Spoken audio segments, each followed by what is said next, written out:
Welcome. The following is an iceberg chart on the various aspects of semen retention. For those unfamiliar with an iceberg chart, we will go through the purported benefits and other aspects of semen retention, getting deeper and perhaps darker at each tier. The information presented here is for entertainment purposes only. Please look into all the research before deciding to commence. Let's begin. Tier 1. The physical benefits. Energy and vitality. The first and easily the most often reported benefit of semen retention is increased energy. The feeling of lust is an energy that men carry. Engaging the reproductive organs in the production and ejaculation of semen is a biological process that requires much energy from the body's reserves. That a great deal of energy is lost after ejaculation should be known to any man who has engaged in sex or masturbation. Energy is the fuel for life. It is said that the restraint of the sexual energies provides more energy for every other function taking place within the body. Masturbation for men in most cases results in the ejaculation of semen from the reproductive tract. It can be thus classified as a reproductive activity. We know that reproductive activities require much energy, and in many plants and animals, the use of these energies negatively affect the overall lifespan of the organism. We will go more in depth into the physiological connection as the presentation goes on, but at this point it is logical to reason that the energetic advantage gained from semen retention originates from a physiological origin rather than from any mental placebo. The face. A glowing face is another frequently purported benefit of semen retention. The face reveals much about one's physical condition and state of health. When energy stores are low, it is usually reflected in the cheeks and under the eyes. They lose a suppleness, and dark shadows emanate as rings under the eye sockets. If continence is restoring energy, then be sure that it is also restoring health, and the first place this will be visually reflected is in the face. Much of the suppleness of skin and youthful appearance of the individual is due to the subcutaneous fat stores, particularly in the face. As we age, these tissues naturally lose volume, and we see the typical aging signs of hollow cheeks and fat loss, and in some extreme cases, emaciation. A study has cited that reduced reproduction leads to increased fat stores in multiple organisms, along with an increase in lifespan. Conversely, the overuse of this function has been linked to depletion in these fat stores in old texts such as by Dr. Deslandes, who wrote, "It is not uncommon to see onanists, that is, masturbators, affected with complete state of marasmas. Their frame is reduced to a skeleton and presents in anticipation a picture of the state in which death will soon place them. Many parts, as the loins, thighs, and lower extremities, are often remarkable for their extreme emaciation. The facility with which onanists regain their flesh on leaving off these bad habits is equally remarkable." Written in the early 1900s, continence is the foundation of all health. Continence makes the body strong, the mind healthy, the eyes sparkling, the cheeks shining, and the face beaming with magnetic aura. And from the words of Swami Sivananda, a good lot of energy is wasted during copulation. Bad memory, premature old age, impotence, various sorts of eye diseases, and various nervous diseases are attributable to the heavy loss of this vital fluid. It is greatly shocking indeed to see many of our youth walking with tottering steps, with pale, bloodless faces, owing to loss of this vital fluid, instead of jumping hither and thither with agile, nimble steps, with vigor and vitality, like the squirrel. Some people are so passionate and weak that even the thought or sight or touch of a woman causes discharge of semen. Pitiable is their lot. The eyes. Masturbation makes you blind was said to be a common proverb of old times. It is often laughed at now as an old wives' tale. The renowned physician Tissot, who once was praised by Napoleon himself, wrote that the eyes became dim and weak from masturbation. Julius Africanus, a Christian historian from the 3rd century, wrote, "Horses, just like human athletes, should abstain from sexual acts. This causes damage to the eyes." The eyes have been referred to as the window to the brain, and some say they can provide a view into our brain health. It thus stands to reason that if our brain's resources are being drained of energy for any reason, then this would become visually apparent in the eyes. There is, however, no definitive evidence on this connection that I could find in published modern research. In more recent times, as R. Bernard wrote, these pitiful individuals, when in possession of their normal brain structure, never realized that with each discharge of semen or fluid, they are pouring forth the very substance of their nerves and brain, until a time is reached when their brain is so sapped of lecithin that it ceases to function. Our eyes reveal much about our state of health, particularly our brain health, it seems, as does the face. Many report the eyes to become clearer, more lustrous, and magnetic during semen retention. Could this be due to the conservation of resources needed for the eyes and brain? Complexion. Your body is a complex organism that requires energy to run all the physiological processes occurring in it. The source of this energy is known as ATP, or adenosine triphosphate. ATP is often referred to as life's energy currency. Your bodily processes that are keeping you alive would not be able to function without it. We absorb energy from the sun and from food, which gets converted to this energy molecule. Among other things, ATP is used for cell division, nerve and muscle function, and reproduction. Reproduction requires much energy and can thus drain the sources of ATP, as do all other functions that require significant energy. In the skin, cells require the supply of ATP to function. It is said that ATP revitalizes intracellular processes in the skin. If the reproductive activity of ejaculation occurs frequently, then how would this affect ATP? As ATP is required for reproductive processes and sperm production, an excess in ejaculations would likely deplete this source of energy, the energy being required for other processes such as skin maintenance.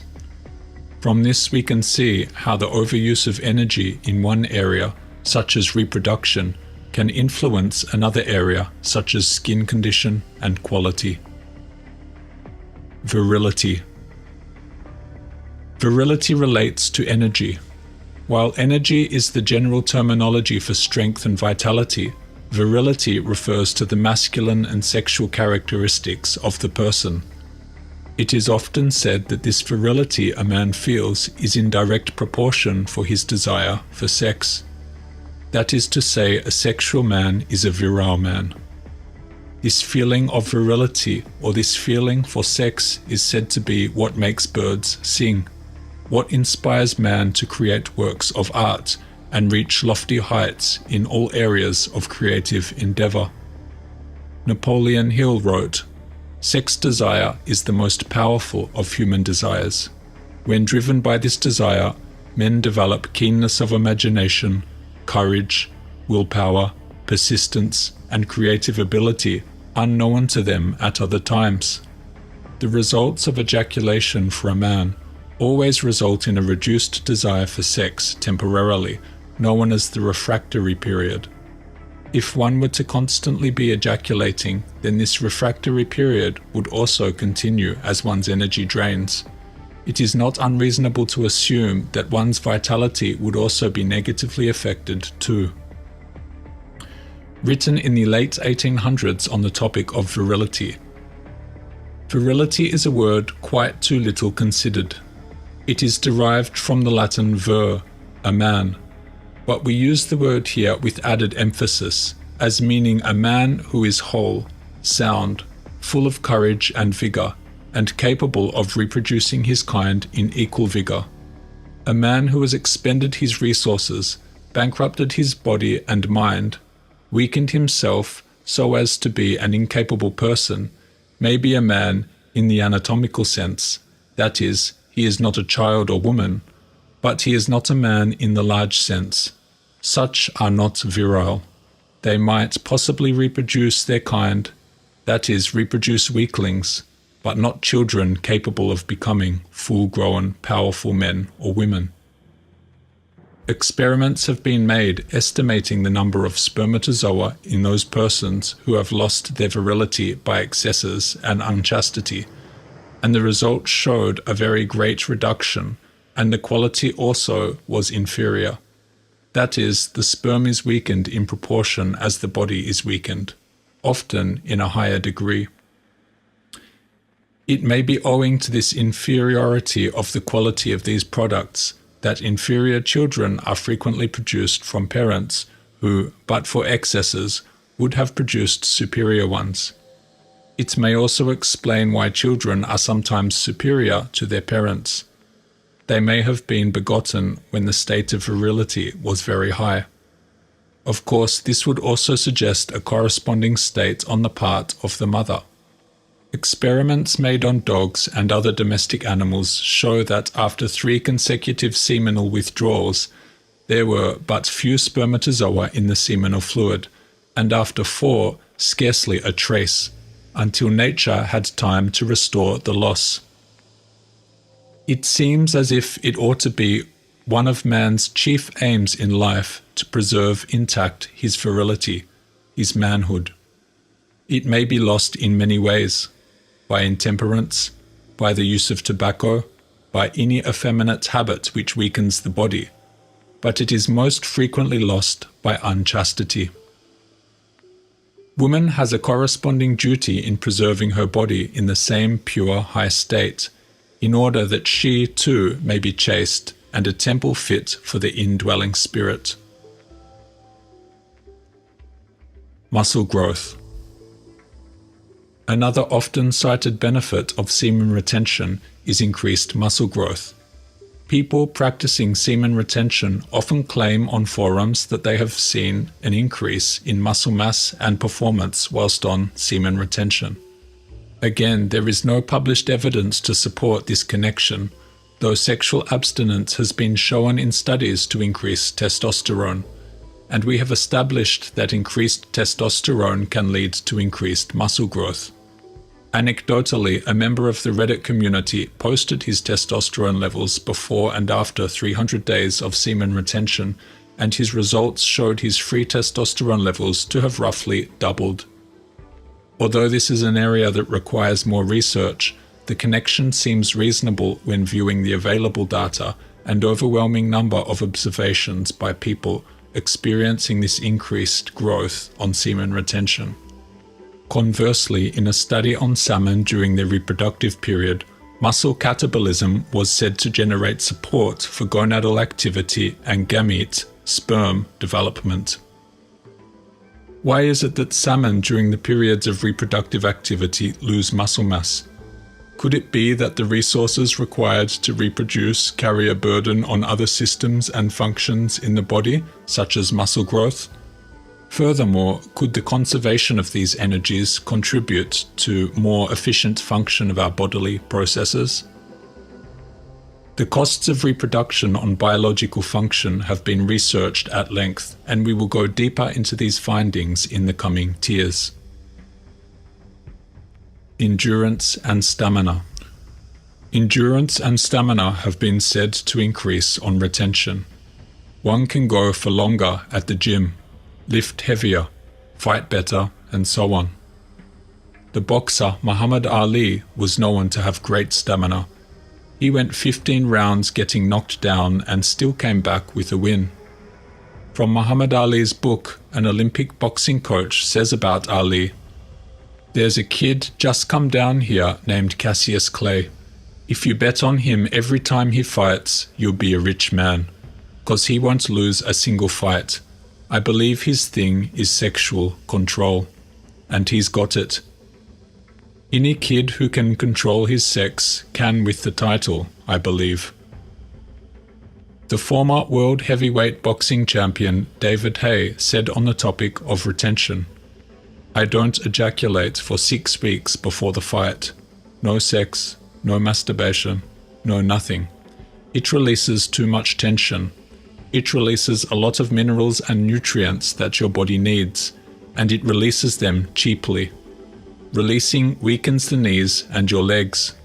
Find a lion that hasn't had some food for a while, and you've got a dangerous cat. So there won't be a drip from me, even in my sleep. If there are girls all over me in my dream, I say to them, I've got a fight next week. I can't do anything. I can't do it. That's control.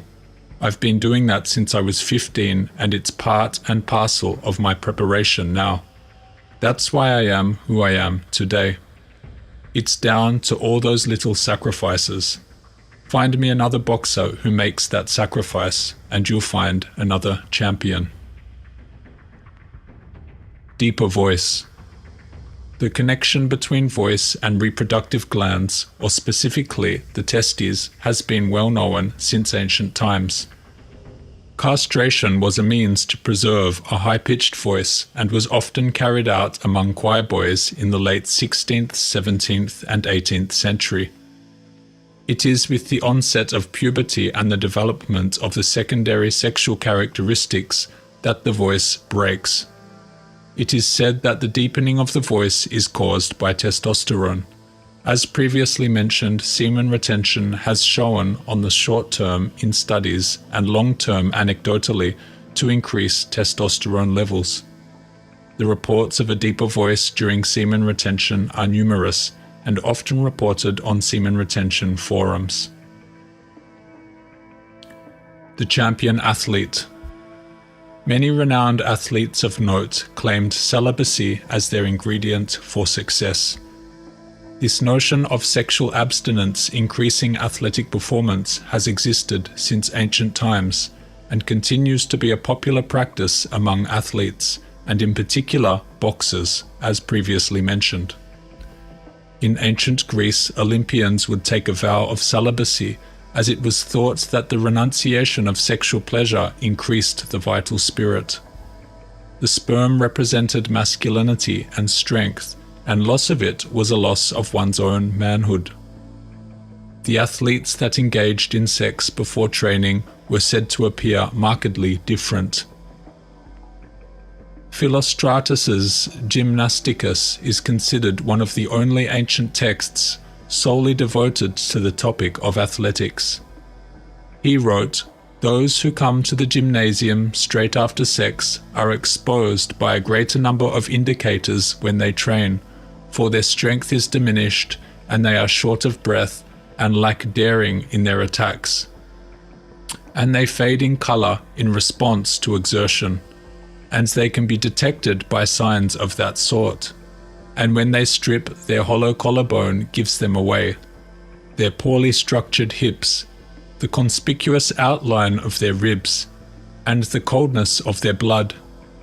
These athletes, even if we dedicated ourselves to them, would have no chance of being crowned, i.e. winning victory, in any contest. The part beneath the eyes is weak, the beating of their hearts is weak, their perspiration is weak, their sleep, which controls digestion, is weak, and their eyes glance around in a wandering fashion and indicate an appearance of lustfulness. If an athlete has just had sex, it is better for him not to exercise. In what sense are they men? Those who exchange crowns and victory announcements for disgraceful pleasures." Immune system. It is said that semen contains an abundance of zinc. In a book on the analysis of semen, it was written, "The mean zinc content of the human prostate gland was 68 to 2 milligrams, which is in considerable excess of zinc content in human liver, muscle, brain, testes, or blood. These investigators state that the zinc present in the human seminal plasma is derived chiefly from the prostatic secretion. Among factors which influence the production of semen in man and animals, hormones rank paramount in importance. The formation, output, and composition of ejaculated semen are the outcome of a concerted action of several endocrine organs, with the pituitary gland and the testicular interstitial tissue in dominant positions.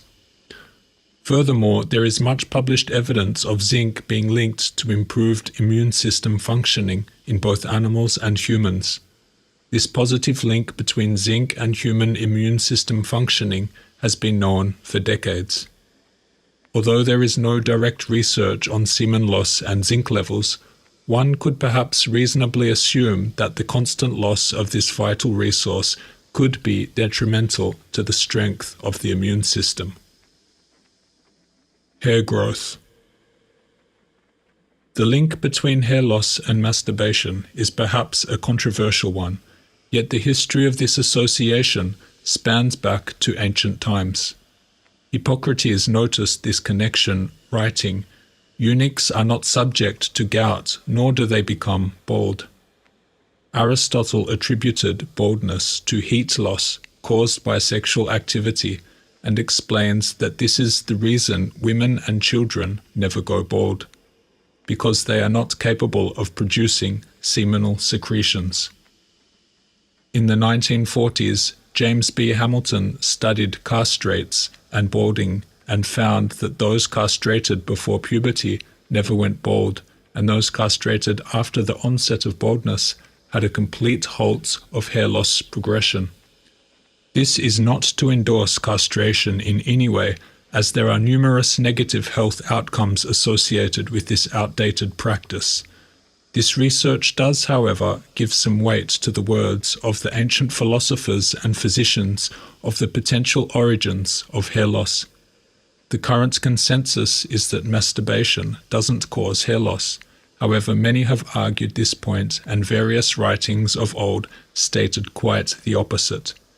It currently remains a contentious topic without a clear conclusion, and is at least perhaps worthy of more research.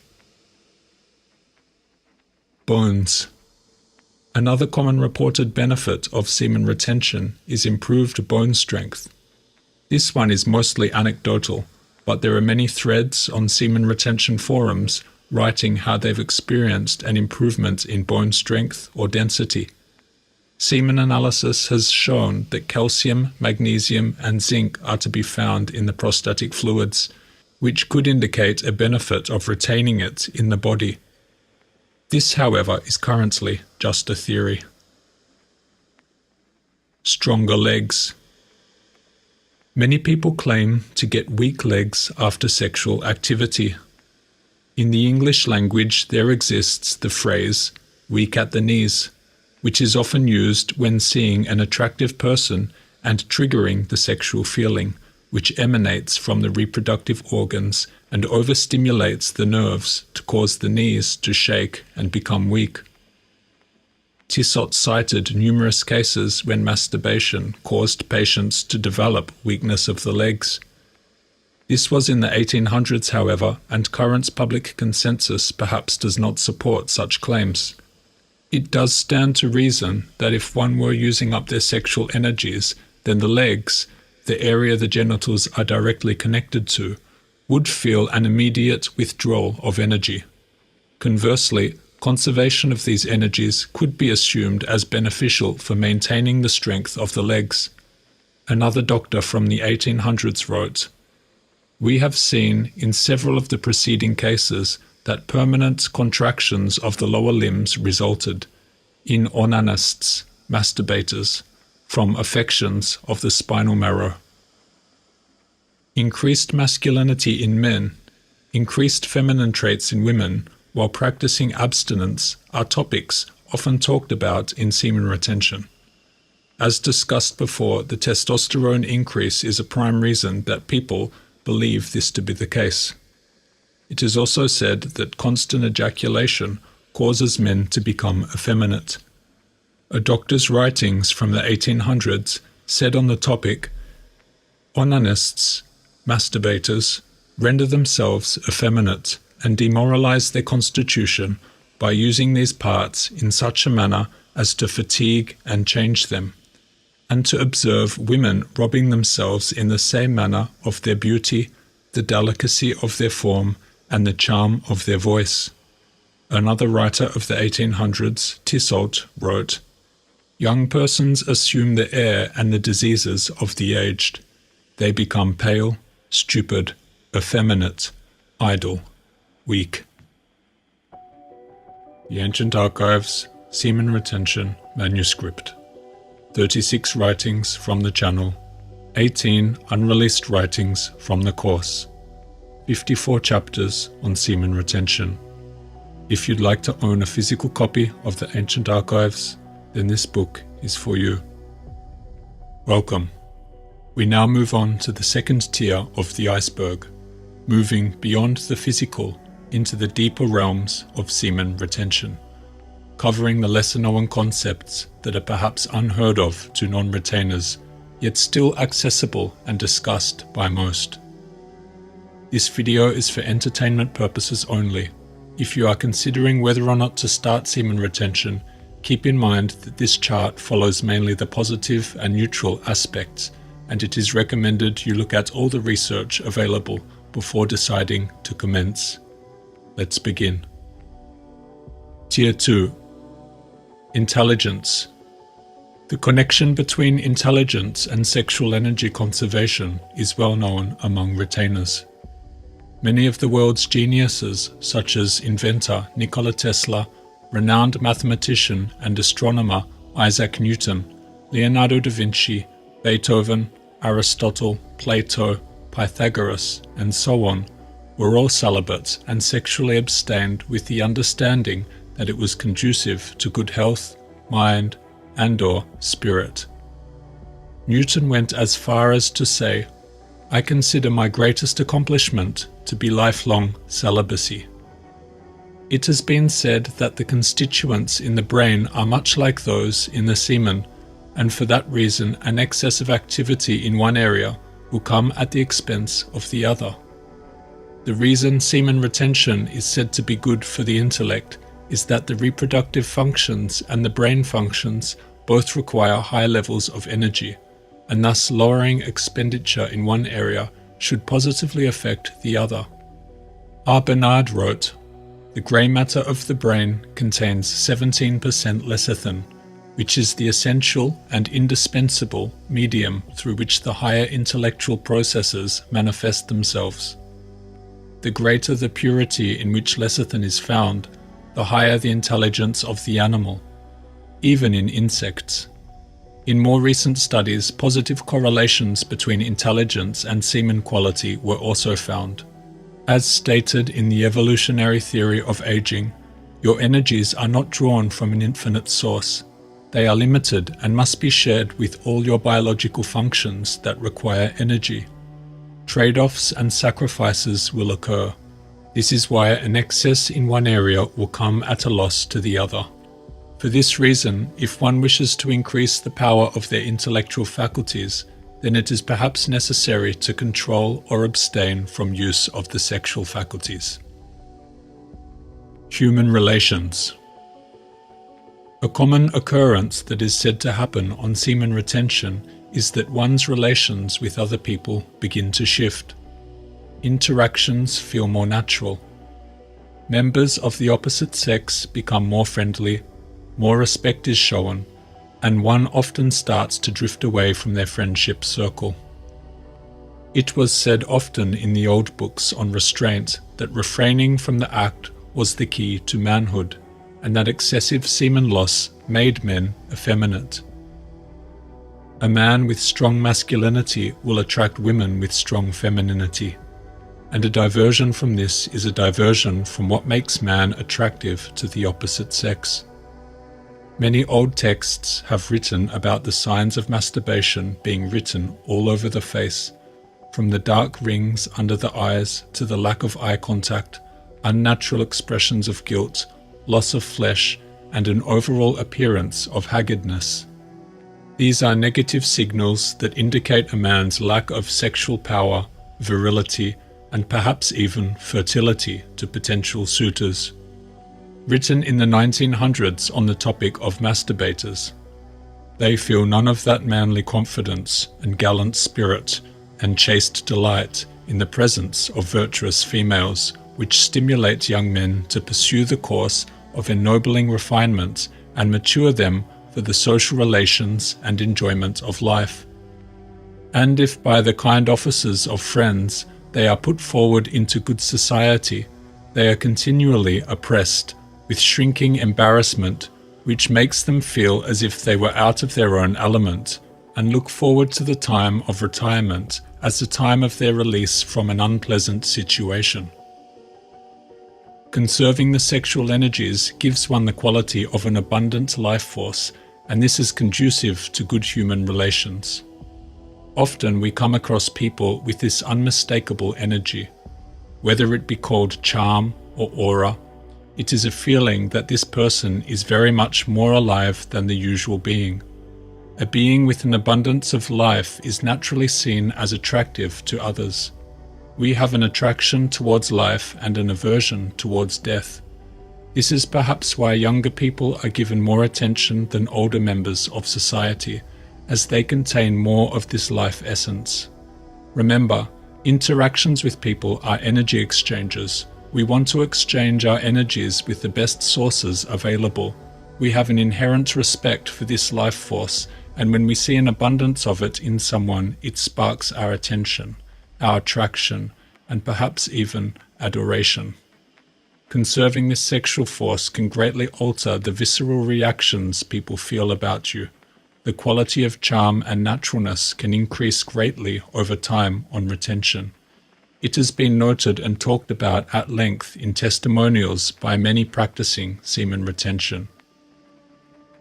Intuition. Intuition is the ability to understand things without the effort of conscious reasoning. An intuitive person can make abstract connections that perhaps don't follow the rules of logic, yet lead to deep insights into the truth of a matter. The depth of one's intuitive faculty varies from person to person. Intuition has been noted as the highest form of intelligence. The development of the intuitive faculty requires a heightened sensitivity of the senses. This comes from an abundant reserve of nerve energy supplied by nutrition, whilst not expending these energies in lustful pursuit. It is said that sexual excess and seminal losses can deplete the body of these nerve-nourishing constituents.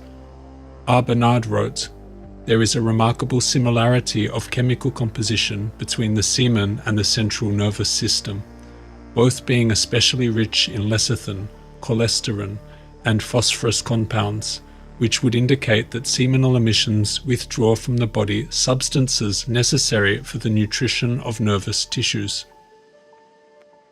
The reason why intuitive faculties seem to flourish on semen retention is perhaps due to the rich supply of nutrients afforded to the brain by the halting of reproductive activity. When the brain has a rich source of nourishment, it can pick up on more of the subtleties in the environment. Faint sounds, smells, visual changes, and cues. It becomes very attuned and sensitive to changes in the atmosphere, and from this heightened sensitivity springs the ability to see things at a much deeper level, to understand deeper insights into the thoughts, motivations, and actions of others. Sexual conservation attunes our mind to the subtle frequencies of the world, and as a result, our intuitive faculty strengthens. Attention. This has become a well-talked about topic in the retention community, and is often met by either strong agreement or suspicion and disbelief. Retainers have reported being approached by strangers more, by animals, and being stared at more in public. I think the first time I had heard about this, I too thought it was unbelievable and perhaps a placebo that they were experiencing. though, in my own case, I experienced more attention in public. It could be perhaps due to an improved appearance and better signs of health, which make one appear more approachable. It is said that conserved sexual energy presents itself in the face: glowing skin, sharper eyes, thicker hair, and more natural expressions and movement. There is also evidence in studies that suggest people pay more attention to an attractive face and look at it for longer. This perhaps presents a connection between the improvement of appearance and the increased attention garnered by others whilst practicing semen retention. There is no direct evidence here, though it is more than reasonable to assume that if one is living in a way to enhance their health and beauty, people will respond more positively towards them. Pheromones. There is an established connection between scent and sexual attraction. Scents provide signals that can help one determine another's mating potential. A female can subconsciously determine many aspects of a male, such as general health, genetic quality, reproductive success, merely through his scent or body odor. This scent is recognized by the olfactory membrane and sends various signals to the brain and body about that particular scent. It has been found in wasps that the female can recognize the quality of sperm through scent and pheromones and generally avoids potential mates with a limited sperm count. Assuming that such mechanisms exist for humans too, then it is likely that men with lower sperm counts may release less pheromonal odor that the female finds attractive. In 1956, Lamps and Masters studied the sperm counts of men who frequently ejaculated and concluded a significant drop in sperm quantity, though not quality, of the frequently ejaculating males. If frequent ejaculation reduces sperm quantity and reduced quantity affects mate selection, then we could reasonably assume that masturbation reduces the strength or odor of pheromones. Furthermore, in types of fish it has been established that the spermine present in the semen acts as a pheromone, and that as semen is rich in spermine, the ejection of it from the body could perhaps reduce the potency of pheromones in the body, and as a result reduce a male's attractiveness to the opposite sex. As there is currently no established research on this connection between masturbation and pheromones, this remains just a theory. Charm. A charming man is said to possess a number of positive traits. These are commonly known as good eye contact, confidence, handsomeness, intellect, good voice, good posture, articulate with words, and a sharp wit. All of these mentioned traits are also frequently cited benefits of semen retention. Good eye contact comes from strong eyes. This connection was covered extensively in Tier 1. Confidence comes from a strong will and abundance of energy, which are very much associated with those retaining sexual energy. Good voice is said to be due to the testosterone increase on retention. Good posture is another cited benefit, and although there is not research on masturbation affecting posture, there are numerous examples by Tissot of patients experiencing lower back pains and affected posture as a result of excessive emissions.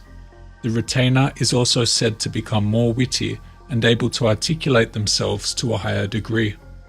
When the energetic resources are in abundance and the brain and nerves have enough nourishment, all the bodily systems become more attuned and are able to function at a higher level. The senses all become more sensitive. All such developments form the makings of a charming man. Anxiety gone. When releasing semen frequently, the sexual energies are in a constant cycle of use and renewal, and thus the body and its organs and systems can receive only limited amounts to carry out their functions. Because of this deficiency, the body cannot operate at an optimal level and becomes sluggish. The body is in an energetic deficit. Much the same happens on nights when one is unable to get the proper amount of rest. The body is burdened the next day. and depending on age and level of vitality, the burden can be extremely hard to bear. Written in the 1800s. Every glance at a female form excites desire. Anxiety, repentance, shame, and despair of any remedy for the evil make the painful state of such a man complete. His whole life is a series of secret reproaches, distressing feelings, self-deserved weakness, indecision, and weariness of life. The burden carried whilst losing semen is the benefit gained whilst retaining semen. The body becomes light and flexible. One's vital force becomes stronger and his overall energy increases. Feelings of anxiety are soon replaced with feelings of energy and confidence. Guilt and shame caused by this practice dissipate. As one is retaining, they are acting more pure and moral. These physical manifestations carry over into the mental, and one begins to feel more pure and moral, less corrupted and less shameful. The adherence to nature's laws puts one more in tune with nature, and nature means natural, and one who is in a natural state feels no worry or anxiousness. Cleanliness. It was written in the Bible, "When a man has an emission of semen, he is to bathe himself completely with water, and he will remain unclean until evening. Any clothing or leather on which there is an emission of semen is to be washed with water, and it will remain unclean until evening." Cleanliness not only refers to the physical, but also to the mental, or more commonly referred to, moral cleanliness. Moral uncleanliness is not entirely separate from physical. They are connected. Uncleanliness in one area can quickly spread to the other. When one engages in the fantasy of immoral thought, the physical system goes into a state of sexual excitement, activating physical processes in the body, such as the production and release of secretions and ejaculations. These carry a very physical energetic burden on the body. A hygienic environment is harder to maintain when one's mind is occupied by lewd thoughts and is constantly stimulating and ejaculating fluids from the genitals. Odor, bacteria, and infections can more easily occur in an unhygienic environment. Conversely, a clean mind should deter the entertainment of carnal desire and prevent activities that lead to unnatural stimulation of the sexual centers and resulting uncleanliness from such activities. In this way, we can see here how cleanliness not only in body but in thought is of much importance. Purity of soul and spirit corresponds with cleanliness of body and is even more important to health. Cleanliness of soul and body is goodliness. Spiritual faculties. It has long been said that spirituality comes at the cost of sensuality. This is why the great sages and monks took a vow of celibacy. In order to access the spiritual realms of existence, one must disengage from the animal realms of desire. Sivananda writes, "Down through the ages, the highest stress has been laid on brahmacharya, or sexual abstinence, in every religion. Throughout folklore runs the idea that second sight and the vision of the supernatural are especially, if not solely, the privilege of the celibates. Westermarck favors the explanation that sexual pollution destroys holiness. A tribe on the Rio Negro enjoined celibacy upon their shamans because they believed that medicine would prove ineffectual if administered by a married man. Iamblichus states that the gods do not hear him who invokes them if he is impure from sexual connections. In Islam, strict continence is required on the pilgrimage to Mecca. It was required for the Hebrew congregation during the theophany at Sinai and before entering the temple. Ancient India, Egypt, and Greece enforced the rule that the worshipper must abstain from intercourse during and before worship. In Christianity, continence was required as a preparation for both baptism and the Eucharist. The highest type of Christian was a celibate. Christian teachers praised celibacy, and marriage came to be, in their eyes, only a secondary good for those who were unable to serve continence. The bishops of the Greek Church are always celibates, being chosen from the monks. Van Vliet writes, "It is just because spirituality has been practically discarded that sensuality has become paramount, for there is a close relation, in inverse ratio, between the two. Only where the one is absent can the other rule." Ojas. Ojas is a Sanskrit term that loosely translates to vigor, life force, health, and spiritual growth. It is known as the highest form of transmuted energy in the body. It is a product of the semen which is created through the 7 dhatus. From food, chyle, rasa, is manufactured. Out of chyle comes blood, rakta. Out of blood comes flesh. Out of flesh comes fat. Out of fat comes marrow. Out of marrow comes semen. It is in this semen that ojas is most abundant. Ojas is a sacred substance that can be built up in the body through the long-term preservation of sexual energy. It is said the ojas is our life force, our radiance. It is said to boost all positive aspects of life in our body and is a requisite for not only physical but mental and spiritual health. Anger and muscular energy can also be transmuted into ojas. A man who has a great deal of ojas in his brain can turn out immense mental work. He is very intelligent. He has lustrous eyes and a magnetic aura in his face. He can influence people by speaking a few words. A short speech of his produces a tremendous impression on the minds of the hearers. His speech is thrilling. He has an awe-inspiring personality. Vivekananda writes, "The great sexual force raised from animal action and sent upward to the great dynamo of the human system, the brain, and there stored up, becomes ojas or spiritual force. All good thought, all prayer, resolves a part of that animal energy into ojas and helps to give us spiritual power. This ojas is the real man, and in human beings alone it is possible for this storage of ojas to be accomplished.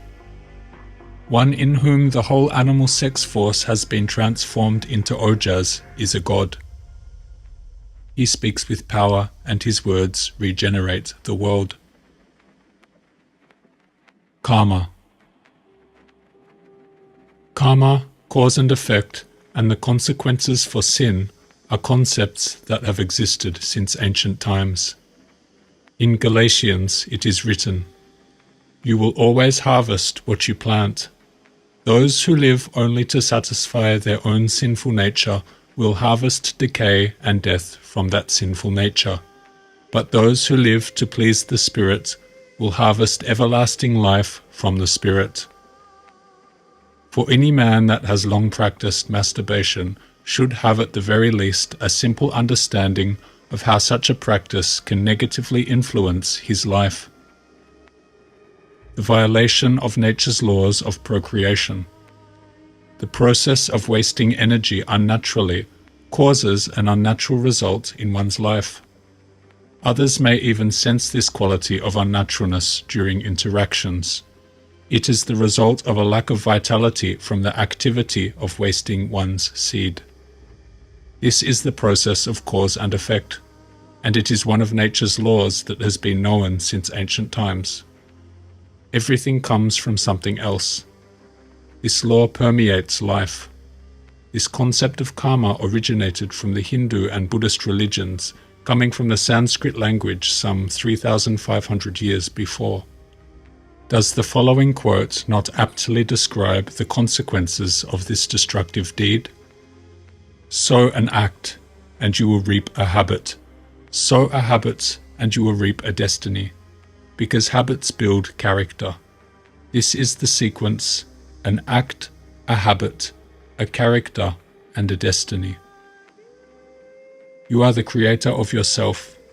What you make yourself to be now, you will be in the future. What you are now is precisely the result of the thoughts and actions you took in the past. What you sow, you shall reap. This comes to a fundamental truth that one who is engaging in sexual vice must realize. Your current hedonistic pleasures are shaping your future self. The constant withdrawal of physical energy from the body will, over time, change your form and ultimately your destiny. What you think and what you practice is what you will become. Think lewd thoughts and you will become a lewd man. Waste energy and you will become a wasted man. Your decision to ejaculate or abstain every day is paving two separate roads towards your future. Focus. Most men think about sex all throughout the day. Some less than others, some excessively more than others, but all in all, we could assume that these impulsive thoughts are universal among men. The civilized man, with his access to pornography, is able to further escalate such impulses into elaborated fantasies that consume much of the space in his mind. If the occupation of sensual thoughts takes precedence in the mind, then all other thoughts will lose potency, as the mind is drawing from a limited supply of nervous energy to think. It is thought that thinking requires phosphorus, a constituent present in the body. Bernard writes, Dr. Evans, an English physiologist, has presented the idea that thinking is merely a phase of phosphorus metabolism in the brain. If we take a fresh brain, either human or animal, and immerse it in either absolute alcohol, sulfuric ether, or olive oil, we obtain a luminous solution of phosphorus. This may be the origin of the phosphorescent brain glow observed by Dr. G.W. Crile, as given off by the living brain in a dark room. In this oxidation of phosphorus in the brain, Evans sees the origin of the generation of electric nerve currents, for the oxidation of phosphorus in the atmosphere causes an electric discharge to be given off.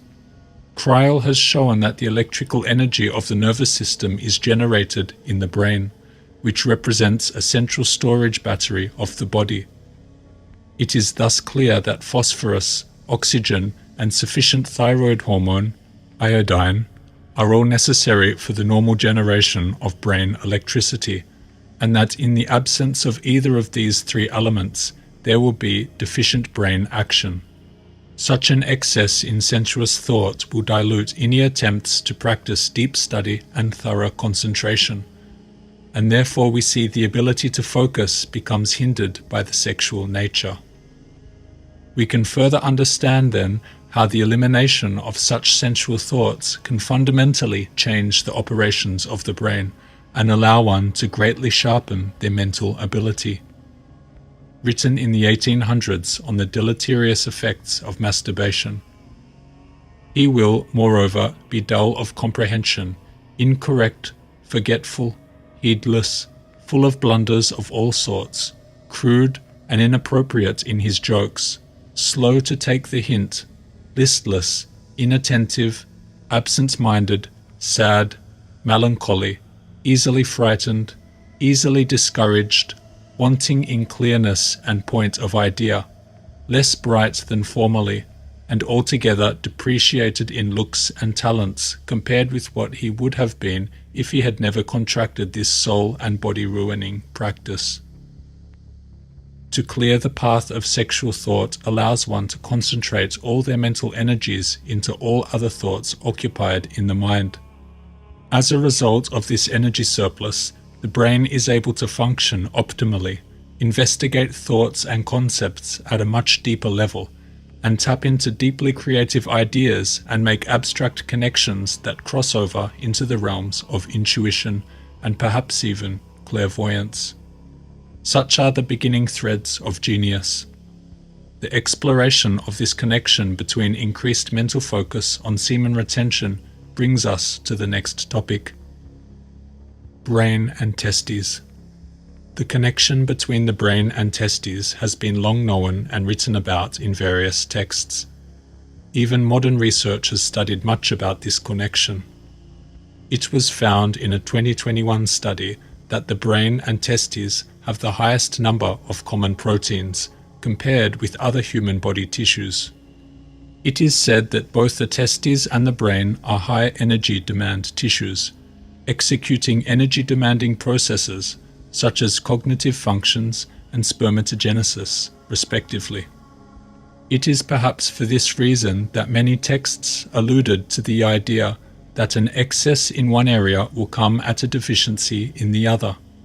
M. Hoffman wrote, "How there is so close a connection between the brain and testicles, because these two organs discern from the blood the most subtle and exquisite lympha, which is destined to give strength and motion to the parts, and to assist even the functions of the soul. So it is probable that too great a dissipation of these liquors may destroy the powers of the soul and body."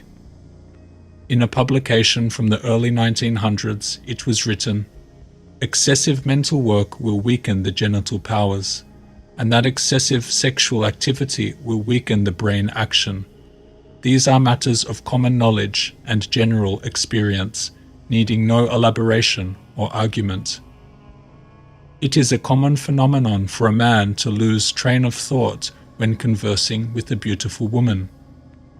What is taking place here?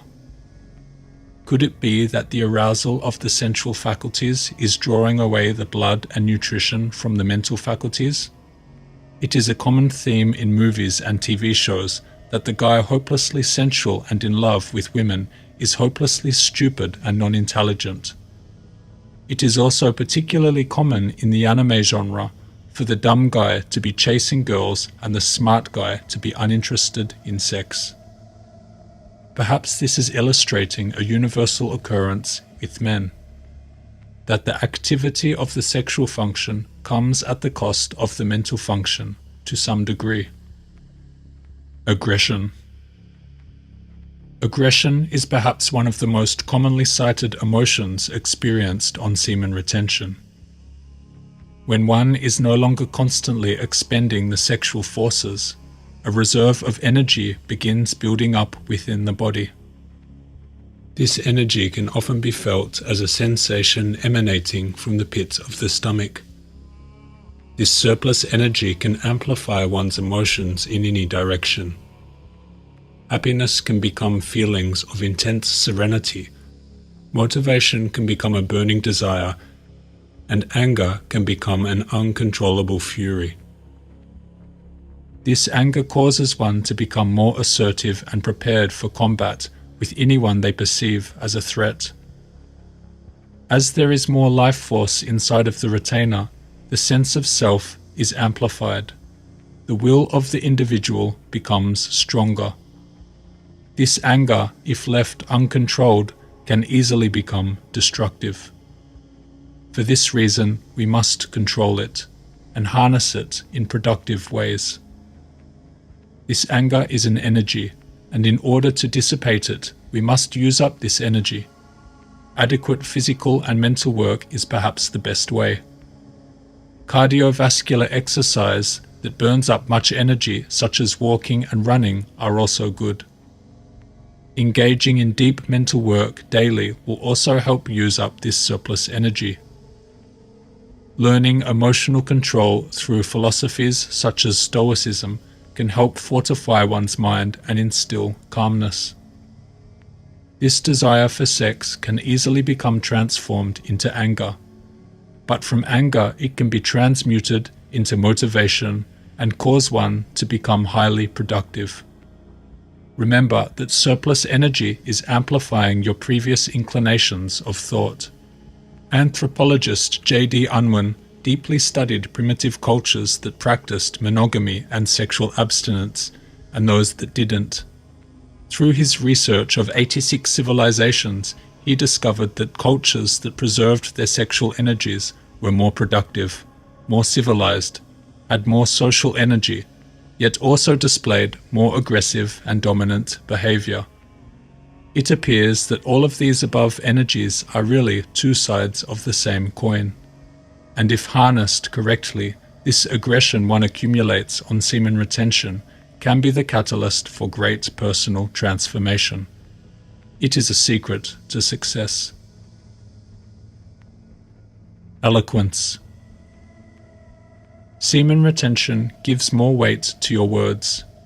It makes you more convincing in arguments and more articulate in speech. It improves your ability to express ideas in a compelling way, finding the right choice and methods of delivery. This is about verbal modulation, articulation, and expression. These skills are cerebral, and thus nourishment of the cerebral should optimize their function. The reason these areas of speech improve on semen retention is perhaps due to the surplus energy the brain has at its disposal to invest in these nerve centers. Just as a computer with less RAM will carry out processes less optimally, so too will a brain with less nerve energy at its disposal perform suboptimally in comparison to a well-nourished brain. This surplus of brain energy allows us to communicate with greater precision, to see subtleties in conversations and social cues in our companion and modulate the conversation in the best and smoothest way possible based on those cues. The competence one gains from this improvement in language ability has a very positive effect on the way in which one is socially perceived. A competent speaker who can express themselves clearly with well-understood logic and language is respected by others, whether that be in the workplace or as a friend or ally. Such a developed skill markedly improves the capabilities and perceived competence of the speaker, all of which will carry a positive influence into one's life and relations. Sexual transmutation. Sexual transmutation is the transformative process of converting sexual energy into productive energy. The energy one saves from retaining their seed is said to become a powerful energy that can be utilized into many other areas of life. It fills one with motivation, a sense of purpose, and a desire to succeed. It injects life force into the individual. It makes one feel alive again. In Atkinson's book, Dr. Stockham says, "Physicists have demonstrated with incontrovertible facts that it is eminently healthy to conserve the vital principle. The seminal secretion has a wonderfully immanent value, and, if retained, is absorbed into the system and adds enormously to man's magnetic, mental, and spiritual force. In ordinary married life, this force is constantly being wasted. Other things being equal, the man who wisely conserves is improved in concentrated mental and physical power and effectiveness. Like a Daniel amid his companions, he builds and constructs. He is the organizer and executive head of industries. He is the orator and the inventor. He is the leader of great movements, because his power is drawn from an inexhaustible storage battery. Although woman has not the sperm to conserve, yet equally with man she has the thrilling potency of sex, that, when well directed, heals sensitive nerves, vitalizes the blood, and restores tissue." In Atkinson's book, Newton says, "This element, when retained in the system, may be coined into our new thoughts, perhaps new inventions, grand conceptions of the true, the beautiful, the useful, or into fresh emotions of joy and impulses of kindness and blessing to all around. This is, in fact, but another department of procreation. It is the procreation of thoughts, ideas, feelings of goodwill, intuitions of truth. That is, it is the procreation on the mental and spiritual planes, instead of on the physical plane. It is just as really a part of the generative function as is the begetting of physical offspring. This latent power that is ignited in the individual who retains is well known among other cultures and has been said to be the key to spiritual enlightenment.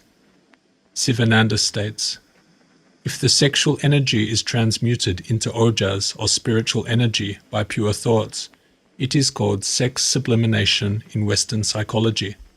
Just as metals and chemicals are purified by heating, so also the sexual energy is purified and changed into divine energy. This is why spiritual leaders practice celibacy, and why they can develop such a whirlwind of force to affect millions. It is their celibacy that fills them with vitality and life force. If you wish to make great progress in this world, you need to follow the laws of nature, and one of the most important laws is that of the procreative faculty. The exhaustive activity of sex should only be used for the procreation of children. Any other uses of this faculty and the sacrifice is too great. As they say, the juice is not worth the squeeze." Since ancient times, people have retained their sexual essence for the purposes of health, regeneration, mental and spiritual development. This practice is still alive today and is known as semen retention. The Ancient Archives SR manuscript, 54 chapters on the practice of semen retention. 2 years of work and research condensed into one book. If you wish to physically own the works of the Ancient Archives, then this book is for you. Welcome. We now move on to the third tier of the iceberg, historical figures. The pages of history contain much of the practice of semen retention, powerful figures and people of influence that contributed much to the history books. Physicians, army generals, spiritual leaders, philosophers, writers, inventors, artists, and so on, all discussing the concepts of semen retention and sexual energy conservation, and detailing the benefits of the practice and consequences of excessive sexual engagement. This video is for entertainment purposes only. If you are considering whether or not to start semen retention, keep in mind that this chart follows mainly the positive and neutral aspects, and it is recommended you look at all the research available before deciding to commence. Let's begin. Tier 3. Historical figures. Nikola Tesla. The world-famous engineer and inventor Nikola Tesla, who invented AC electricity and the Tesla coil, once said, "I recognize the importance that sex plays in the life of man. Nature has made its attraction irresistible to ensure the perpetuity of the race. As for myself, I have found that the thinker is confronted with the problem of perpetuating either the species or mind. Before I produced the rotating magnetic field, I concentrated all my powers upon my experiment. The strain would have killed 100 oxen. I certainly could not have survived it if I had permitted my energies to be diverted into the channels of sex." Nikola Tesla, born in the 1850s, lived until age 86, an age above even today's life expectancy, but significantly longer than the standard lifespan of his time. He never married and was said to live a celibate life. He once famously stated, "Be alone. That is the secret of invention. Be alone. That is when ideas are born." Hippocrates. Hippocrates is commonly regarded as the father of Western medicine. He was born around the time of 460 BC. His body of work that has survived is known as the Hippocratic Corporal and contains roughly 60 texts. It is written in one of these texts on the topic of semen retention. Law governs everything.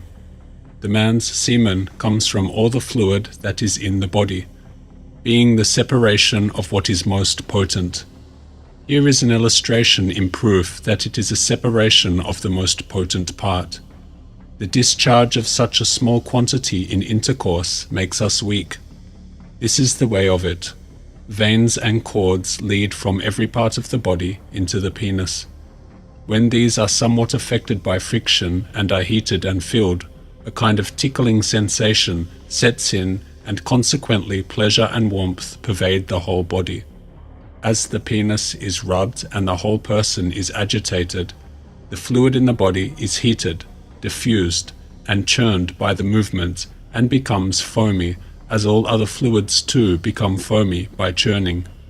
So too in man the most potent and fattest part is separated from the fluid as it foams and passes into the spinal cord, for there are passages that lead into it from every part of the body, and there is a circulation of matter from the brain to the loins, to every part of the body, and to the spinal cord, and there are passages leading from the cord such as to permit a flow and ebb of fluid into it and out. Hippocrates believed semen emissions caused tabes dorsalis, that is, a neural degenerative condition. Galen. Galen was a physician and philosopher from ancient Greece. Born in 129 AD, he was one of the most prominent and well-known physicians of ancient times, and contributed greatly towards the field of Western medical science. On the topic of semen, he said, "It is not at all surprising that those who are less moderate sexually turn out to be weaker, since the whole body loses the purest part of both substances, and there is besides an accession of pleasure, which by itself is enough to dissolve the vital tone, so that before now some persons have died from excess of pleasure. The loss of the seed is at the same time attended with a loss of vital spirit, so that it is no wonder that over-frequent coition should enervate the constitution, since it deprives the body of its purest essence." Pythagoras. Pythagoras was a Greek philosopher, mathematician, and founder of the Pythagorean school. He contributed greatly to the fields of mathematics and metaphysics. The impact he had on the world, especially towards mathematics and philosophy, cannot be overstated, and his ideas and concepts are still very much alive and well today. Pythagorean students were to take a vow of celibacy in the summer months. Pythagoras taught students to be very cautious of pleasure and indulgence, including, though not limited to, the sexual act. Pythagoras thought sexual relations to be solely for the purposes of procreation, as anything beyond that was not deemed to be in accordance with nature. Asked once when a man should consort, that is, have sex with a woman, he replied, "When you want to lose what strength you have." Plato. Plato was a renowned ancient Greek philosopher, regarded as one of the top minds of ancient times. It was said he was directly influenced by Socrates and significantly influenced by the Pythagorean teachings. He viewed sexual engagement as the lowest animal form and the relinquishment of such desire as necessary for virtuous living. He also believed that semen was derived from the spinal marrow. Abbott writes on Plato, "He saw the soul as morally superior to the body, which impeded it in its execution of higher goals. Sexual intercourse was the lowest form of all, plunging humans into bestiality. What was required to surmount these lower forms of love was virtuous living, defined by austerities compatible with Pythagoreanism, in particular sexual continence." Aristotle. Aristotle was a Greek philosopher who contributed greatly to the field on the subjects of ethics, politics, biology, psychology, and so on.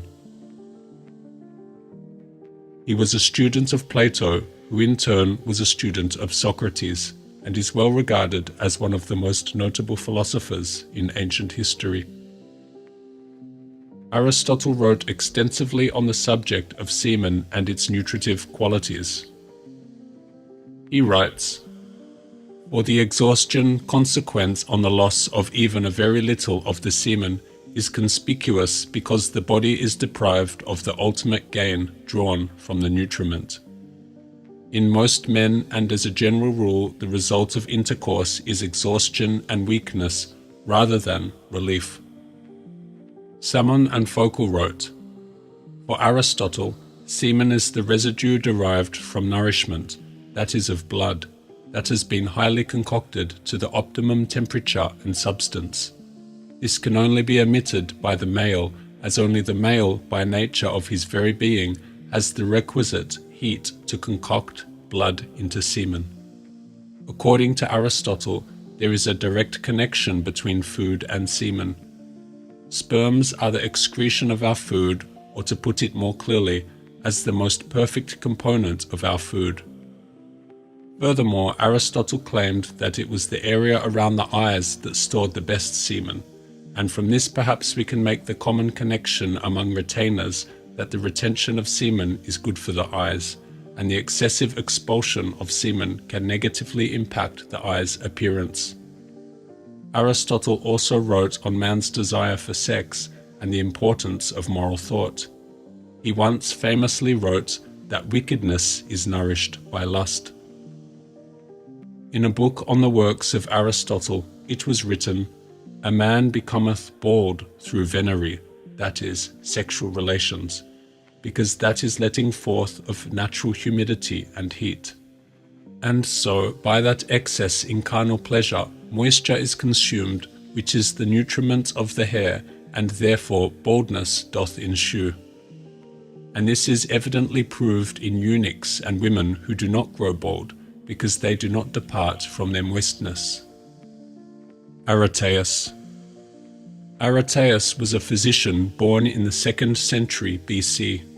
He is one of the most celebrated ancient Greek physicians of history. It was said that after Hippocrates, no single Greek author has equaled Aretaeus.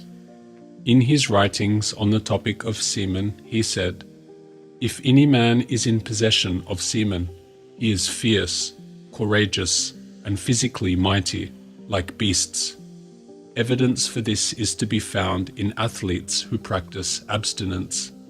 For it is the semen, when possessed of vitality, which makes us to be men, hot, well-braced in limbs, hairy, well-voiced, spirited, and strong to think and act, as the characteristics of men prove.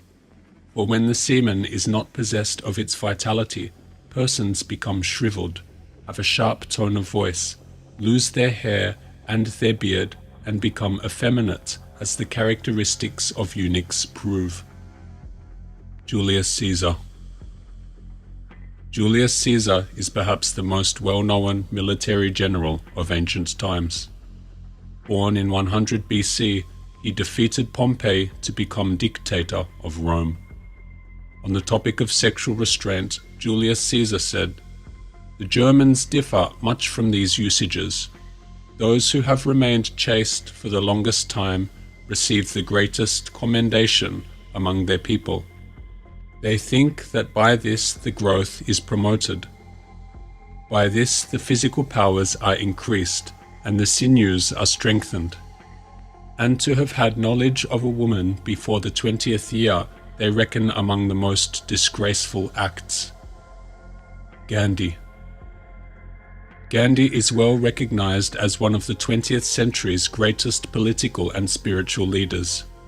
He became a leading figure in India's fight to gain independence from colonialism.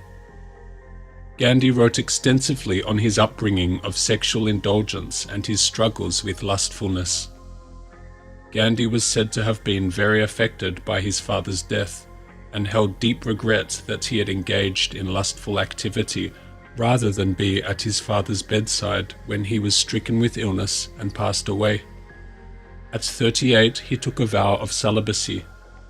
Gandhi wrote on the topic, "The sexual glands are all the time secreting the semen. This secretion should be utilized for enhancing one's mental, physical, and spiritual energy.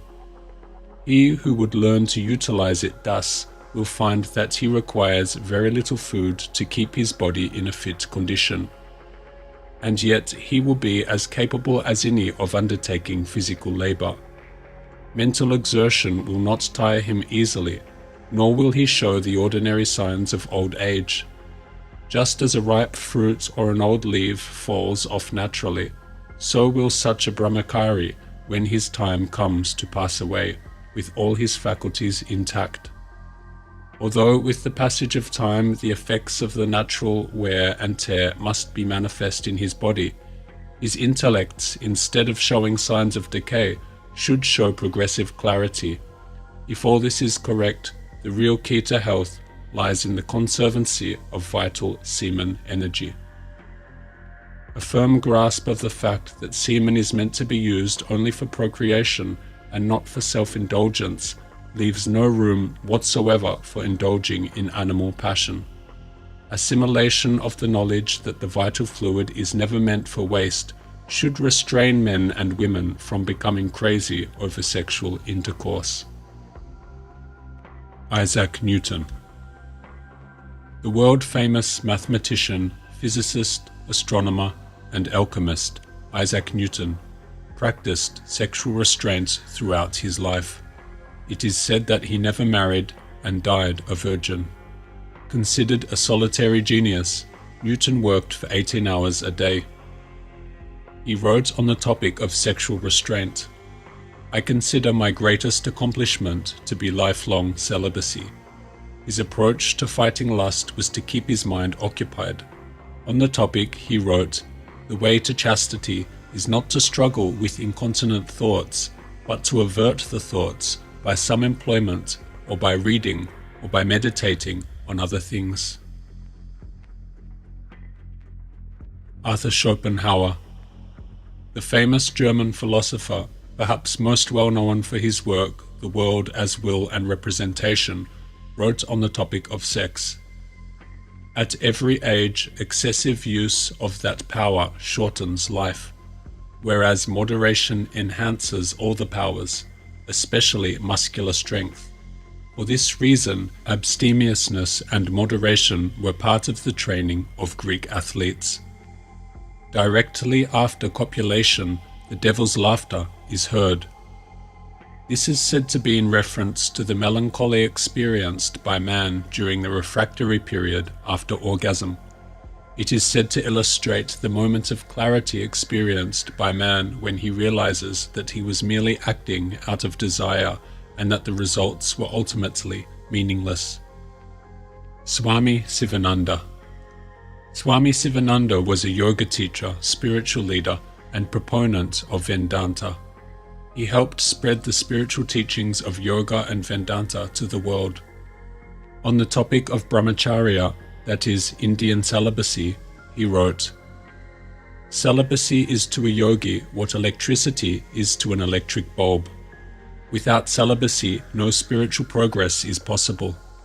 It is a potent weapon and shield to wage war against the internal evil forces of lust, anger, and greed. It serves as a gateway for the bliss beyond and opens the door of liberation. It contributes perennial joy and uninterrupted bliss. It is the only key to open the Sushumna, the chief among astral tubes in the human body running inside the spinal column, and awaken the Kundalini, the primordial cosmic energy located in the individual. Semen is a mysterious secretion that is able to create a living body. Semen itself is a living substance. It is life itself. Therefore, when it leaves man, it takes a portion of his own life. A living thing cannot be put to laboratory tests without first killing it. The scientist has no apparatus to test it.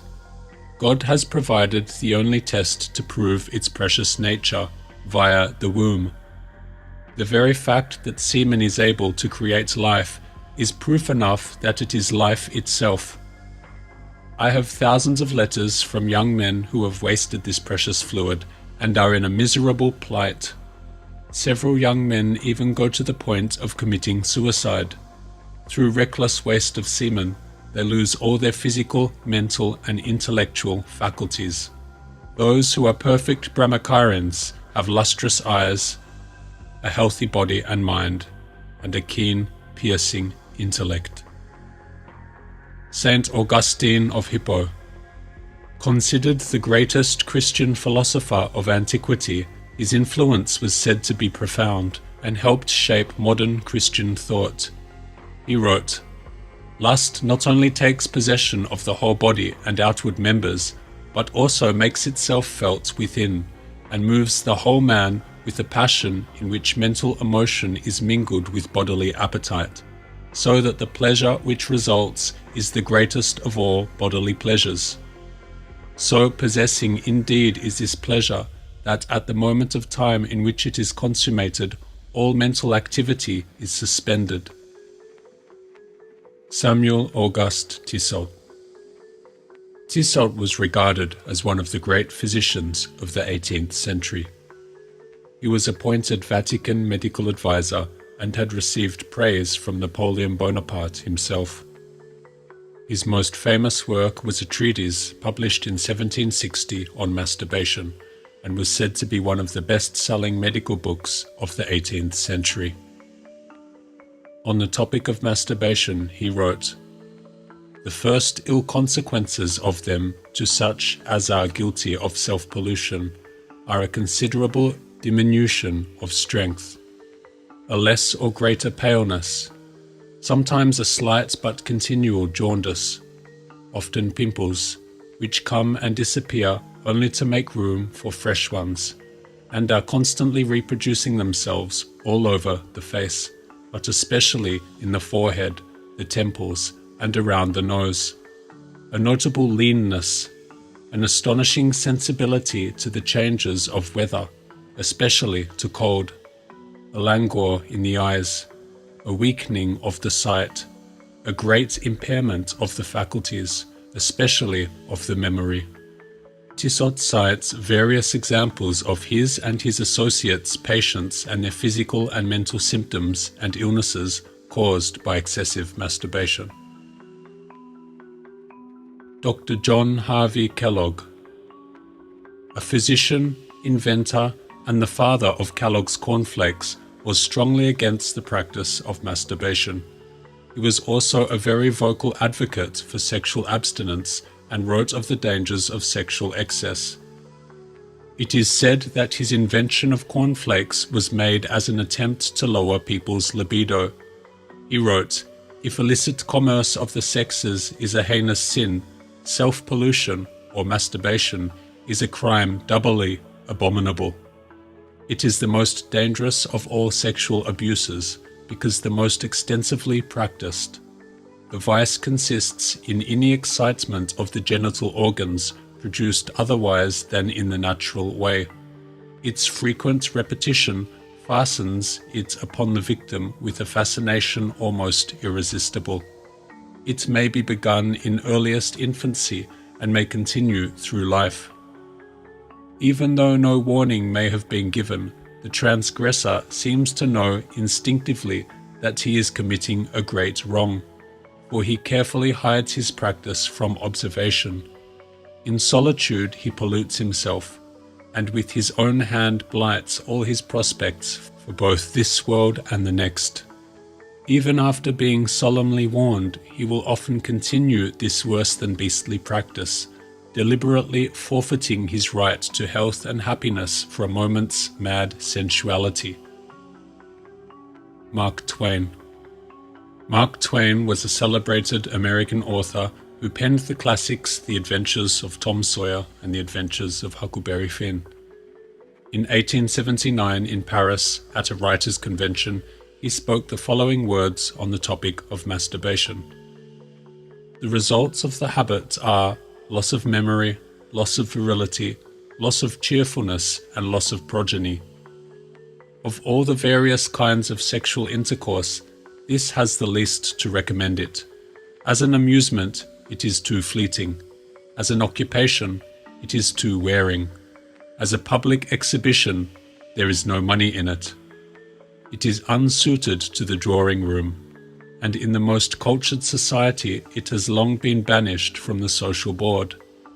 It has at last, in our day of progress and improvement, been degraded to brotherhood with flatulence. Among the best bred, these two arts are now indulged in only private, though by consent of the whole company, when only males are present.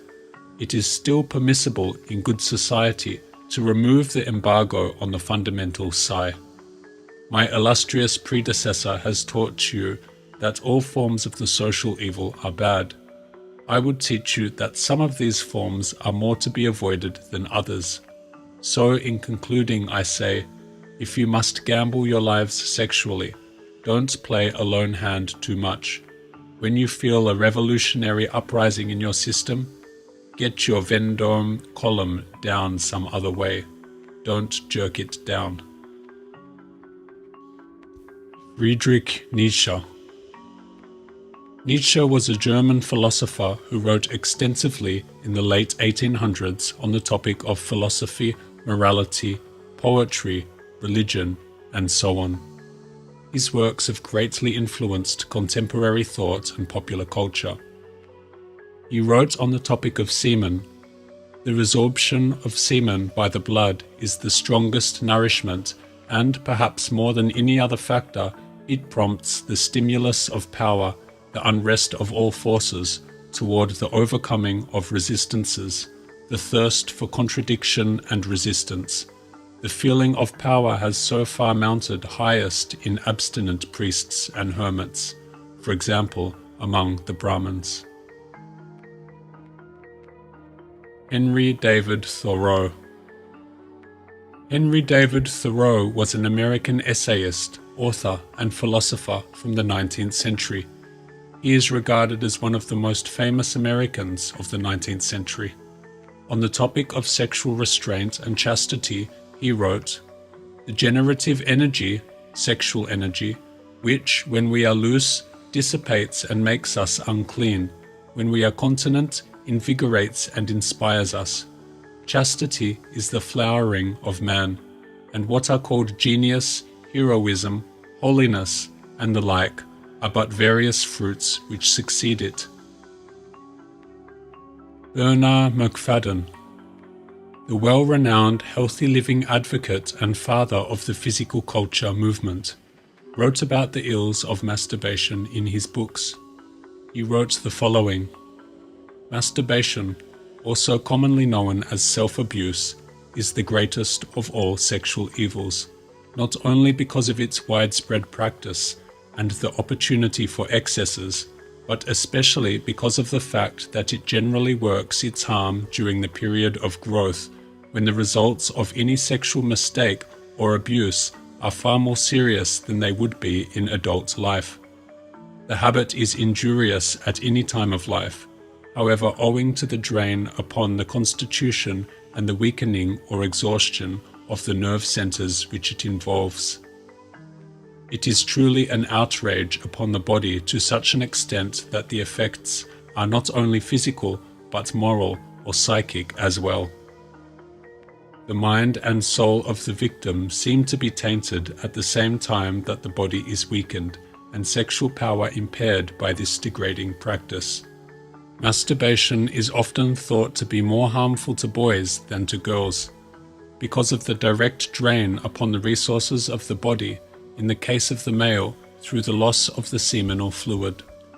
But when one considers the havoc wrought upon the more delicate nervous systems of young women, it is not always so certain that they suffer less seriously from the practice than do young men.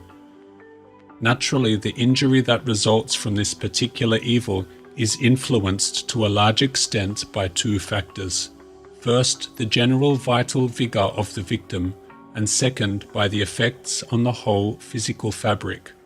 For instance, if one is what might be termed high-strung, possesses a delicately adjusted and keenly sensitive nervous system, the effects of a habit of this sort would be far greater than in those who might be described as phlegmatic in temperament.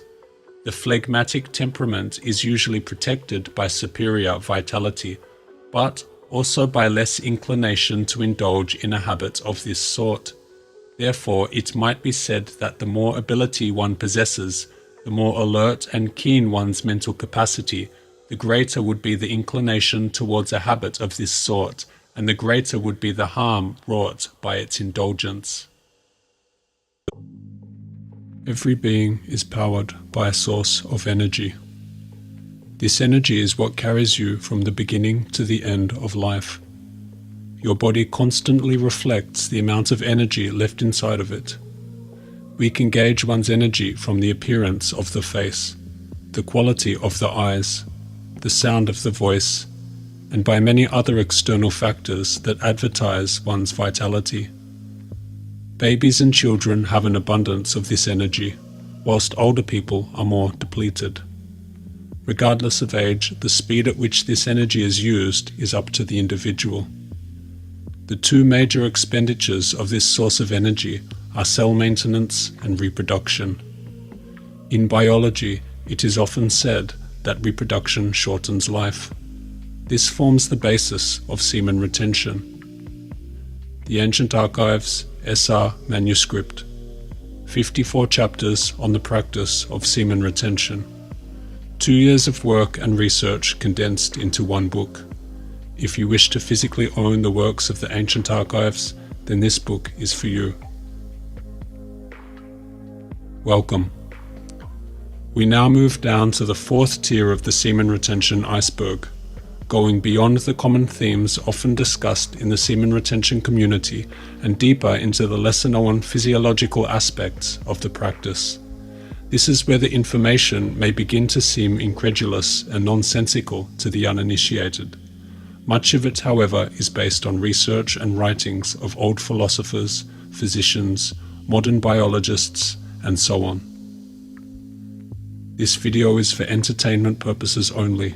If you are considering whether or not to start semen retention, keep in mind that this chart follows mainly the positive and neutral aspects, and it is recommended you look at all research available before deciding to commence. Soma Theory. The disposable Soma Theory is a central theme in the biology of aging that hypothesizes that the body allocates its energetic resources between somatic maintenance and reproduction. Simply put, reproductive activity is said to come at the cost of longevity to the organism. An excess of use in one area will reduce the availability of energy in the other. This has been alluded to as the reasoning behind why animals and insects that reproduce tend to die sooner than those that don't reproduce. This theory has been tested over a variety of insects, animals, plants, and even in some human studies. There are many reasons, perhaps unique to both male and female, as to why reproduction seems to shorten lifespan. It was found in studies of salmon that travel upstream to mate that during this mating period the salmon undergo anatomical changes that dramatically increase the size of the gonads and eggs and spur development of the secondary sexual characteristics. This gonadal overactivity is said, however, to cause detriment to the organism, as the corticosteroid production is maxed out. As a result, a variety of serious conditions develop in the liver, kidney, heart, spleen, and other areas, and a week or two after spawning, death occurs. Conversely, research studies in Kokanee salmon found that elimination of gonadal activity in salmon lengthened the lifespan of the salmon significantly. That sexual activity reduces lifespan is a well-known concept in biology and has been written about extensively in many books that date back centuries before Soma Theory was even first theorized. We know that masturbation and ejaculation are reproductive activities, and we know that reproductive activity shortens life. Thus, it is of no stretch of the imagination to presume that masturbation could well indeed have a negative effect on longevity.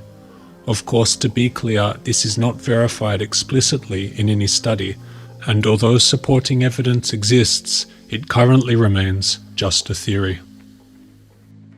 Eunuchs. Eunuchs in old times were men who underwent castration usually to serve as a guard for a palace, protecting harems, or working as a chamberlain to the king. Castration was usually a prerequisite of becoming a eunuch, as it made the man less threatening and less prone to sexual misconduct, which was important as they would be often up close sharing physical space with the king and other royalty. Studies on eunuchs have found that the average lifespan of a eunuch was considerably longer than non-eunuchs. Studies on the historical eunuchs of Korea found them to live for 14 to 19 years longer than their non-castrated counterparts. The study attributed the lack of male sex hormones as the factor for the increased longevity. Such similar results have been found in spayed animals, which is why it is common knowledge now that spayed animals live longer than non-spayed animals. These studies seem to imply a strong link between lifespan and sexual activity. It does appear at least logical to assert that refraining from sexual activity could be beneficial to the overall lifespan of the organism. This is perhaps a controversial standpoint, and one should make the most of the limited research on the topic to arrive at their own conclusion on the matter. I will pause this presentation here for a moment to clarify. Castration is an outdated and dangerous practice that can severely damage the individual in many ways and rob the man of his vitality and manhood. There are many negative health effects and diseases that arise from castration, and thus, although we talk of the longevity component, it is not advisable to ever consider castration as a healthy or beneficial practice. Moving on. The internal secretion. The testes have been said by many authors and writers of old to produce an internal secretion that is used for the purposes of regeneration for the body. Atkinson wrote, "The ductless glands of the body especially have been found to secrete substances of the greatest value in the physiological processes, the absence of which has been found to cause deterioration and degeneracy of parts of the body, and the stimulation of which by artificial methods has been found to cause renewed activity, strength, and vigor to such parts." In the last half of the 19th century, it was thought by some doctors that the testes were responsible for the regeneration of the body. Much research was undertaken to establish whether the testes produced an internal secretion that rejuvenated and regenerated the body back to its most healthy and vital state. Atkinson refers to Kellogg's writings on the internal secretion, in which he writes, "Recent investigations have shown that the sexual glands are useful not only as a means of race perpetuation, but for the physical well-being of the individual. Through the vital stimulus exercised by them through the influence of their peculiar secretion upon the processes of development and nutrition. In view of this fact, it is evident that so far as the individual is concerned, physical benefit is to be looked for, not in the loss of the secretion of the sexual glands, but in its retention and appropriation. In other words, reproduction is accomplished at the sacrifice of individual interests, a law which prevails throughout the whole organic world, being in some instances or so pronounced that the development of progeny is accomplished only through the death of one or more parents. These discoveries afford thoroughly satisfactory and scientific explanations of two facts which heretofore have rested solely upon a basis of observation and experience, via that continence is favorable to physical vigor, that sexual intemperance is productive of exhaustion and debility to a most extraordinary degree. The sexual glands are useful for the physical well-being of the individual, through the vital stimulus exercised by them through their peculiar secretion upon the processes of development and nutrition, and the seminal secretion has a wonderfully immanent value, and if retained is absorbed into the system and adds enormously to man's magnetic, mental, and spiritual force. And the sexual energies may be transferred to the other departments, to which they contribute largely in the life and power of each, and in the production of general vigor.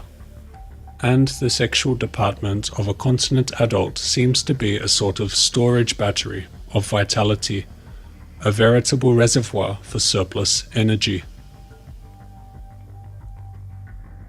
Bioelectricity.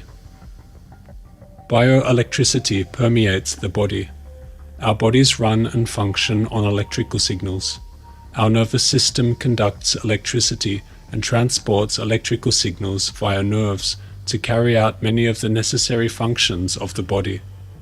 The influence on sex hormones on the body's bioelectricity is profound, and the presence of which alters signaling of brain activity. Foote wrote on the qualities of the sexual act. Frictional electricity may be produced by rubbing the hands together with rapidity, or by rubbing any part of the body. Every external part of the system may be, in a measure, electrically excited by rubbing, but no part of the animal organization is so susceptible to this influence as the glans penis of the male and the clitoris of the female. It is by the excitation of these organs that masturbation is performed, a vice which is daily ruining the health of thousands of young men and women.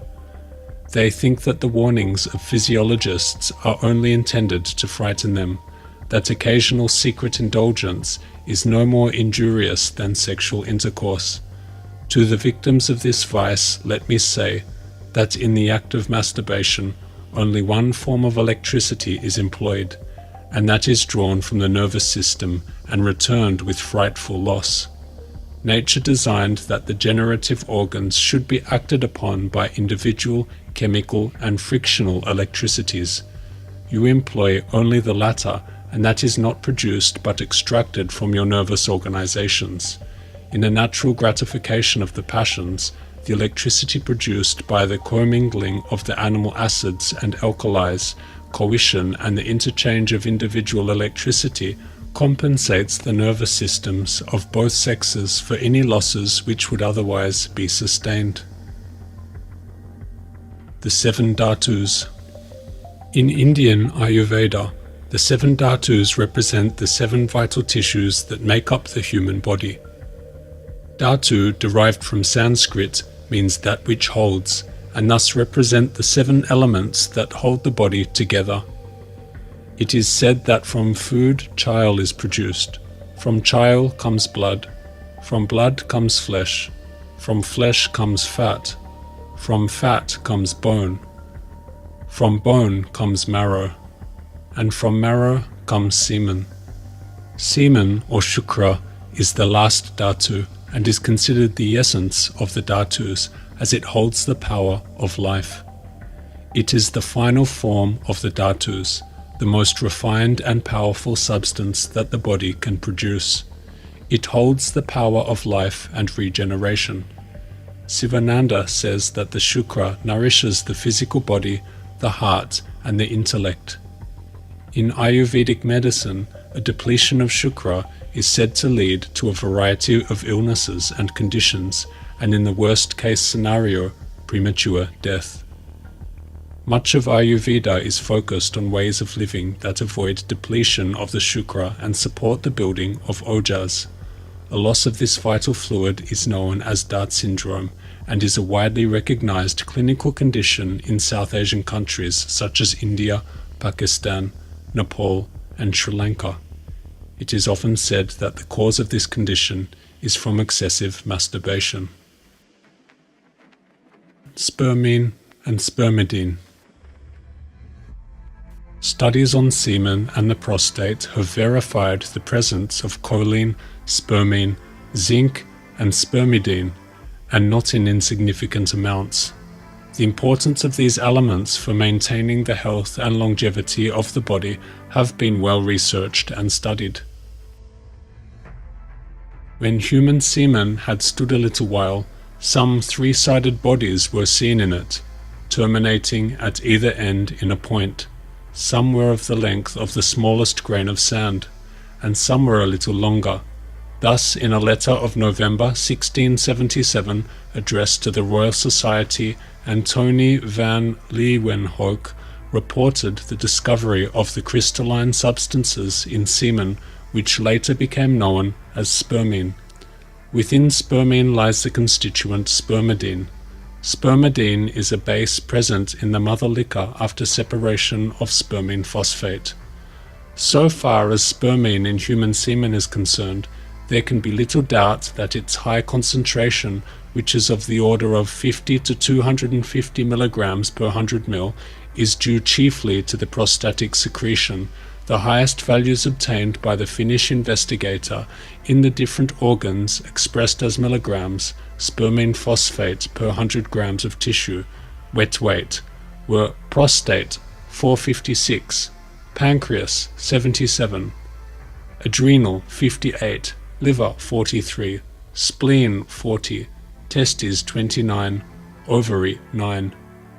This research was carried out in the 1950s when much was still unknown about the beneficial effects of spermidine in the body. More recent research, however, has shed light on this. In a 2018 study, it was asserted that spermidine delays aging in humans. External supply of the natural polyamine spermidine can extend lifespan in model organisms including yeast, nematodes, flies, and mice. Recent epidemiological evidence suggests that increased uptake of spermidine with food also reduces overall cardiovascular and cancer-related mortality in humans. It has been suggested that spermidine may have an anti-inflammatory effect by inhibiting pro-inflammatory cytokine synthesis in human mononuclear cells and suppressing alpha-1 expression on human lymphocytes. Spermidine can prevent memory loss in aging model organisms. Long-term treatments with spermidine in mice had a protective effect both on the heart and the kidney. Senescence is associated with significant histological changes in the kidney. When we consider the eye-opening benefits that spermine and spermidine have on physiological function, one must wonder how such a valuable constituent, which is found in abundance in the sperm and prostatic fluid, could be considered harmless to lose via ejaculation and semen loss. It appears seemingly logical that if such a constituent is so beneficial and has been found to extend life, then the preservation of such a constituent must be of great importance for the overall longevity of the organism. This is of course only my own perspective from these findings. Heart and aura. It is said that the heart is the most powerful source of electromagnetic energy in the body. The electromagnetic output of the heart was first detected in the 1800s, and research has been ongoing into the electromagnetic energy output of the heart. The frequencies of the body have been measured up to several feet away in tests, and it has been theorized that other bodies may be able to detect these frequencies and respond to them. It is further believed that these frequencies can interact with cells, tissues, and the organism as a whole, and can induce structural and behavioral changes based on the frequency and amplitude of energy. The area of physiology in which the magnetic fields of the heart and interactions are studied is known as biomagnetism and electrophysiology. Generally, we have long considered the heart's central function as a pump for circulating the blood around the body, though more recent research is shedding light on its energy generation systems and the role it plays in creating thoughts, emotions, intuition, and various functions of the nervous system. This magnetic output that is being emitted from the heart may in fact play a role in generating our aura, a concept which has been widely used, though also strongly criticized due to lack of scientific research. It is possible that the strength of this electromagnetic output could very well translate to the strength of one's life force or aura.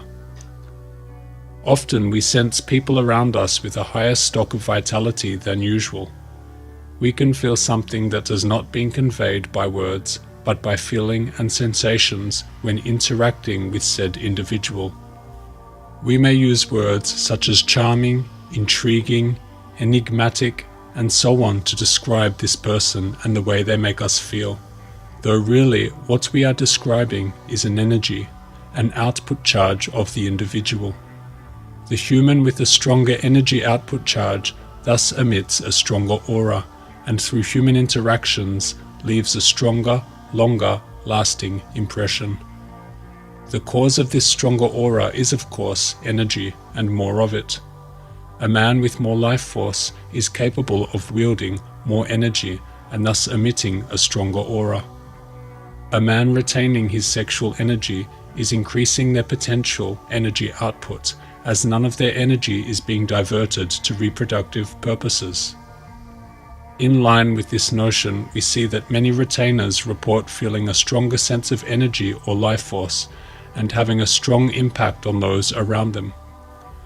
What these retainers are really experiencing is a perhaps stronger aura that their heart is able to generate from the surplus of energy at hand. Often people with a strong aura become leaders in society as their powerful presence captivates many.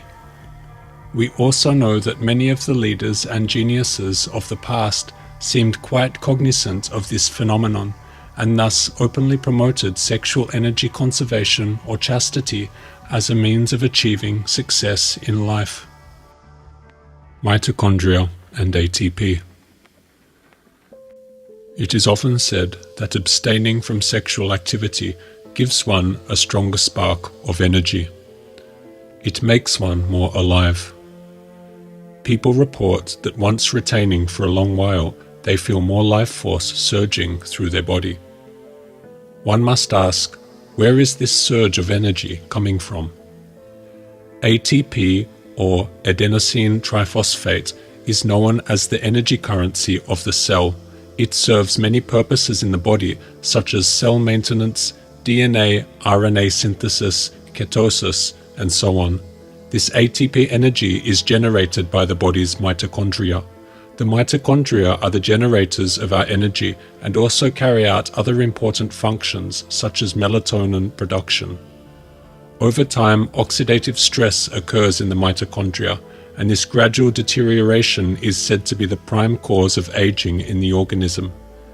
It is said for this reason that the maintenance and avoidance of oxidative stress to the mitochondria is of the highest importance in order to keep the body youthful and full of vitality.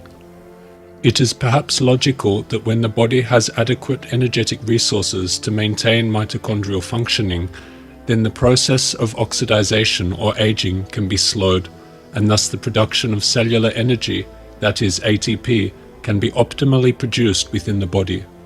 In line with the disposable Soma Theory, it seems that reproduction uses up a lot of the available resources the body has at its disposal to support cellular maintenance duties such as mitochondrial functioning.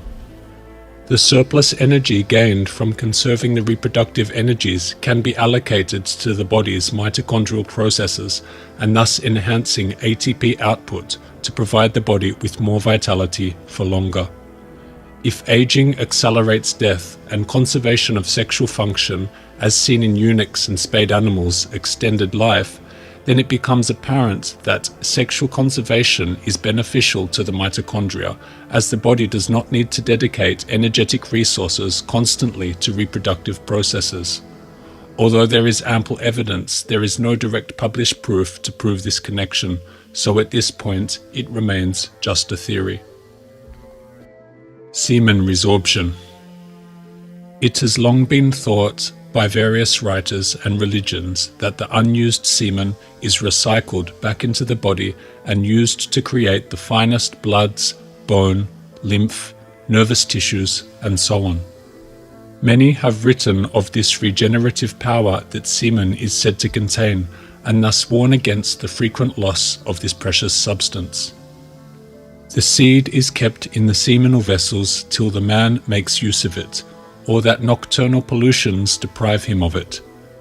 During all that time, the quantity there is of it excites the animal system to the venereal act, but the greatest quantity of this seed, the most volatile, the most odorous, that which has the most strength, is repumped into the blood and produces, at its entrance into it, the most surprising changes: the beard, the hair, calluses. It alters the voice and manner, for it is not age that produces in animals this change. It is the seed alone that operates them, and they are never remarked in eunuchs. Memory effects. As of present, there is no official consensus that masturbation affects memory. However, this topic was written about at great length by various authors in the 1800s to early 1900s. Besides the intellectual and moral effects which we have mentioned, onanism often produces a very marked debility of the mental faculties, and particularly of the memory.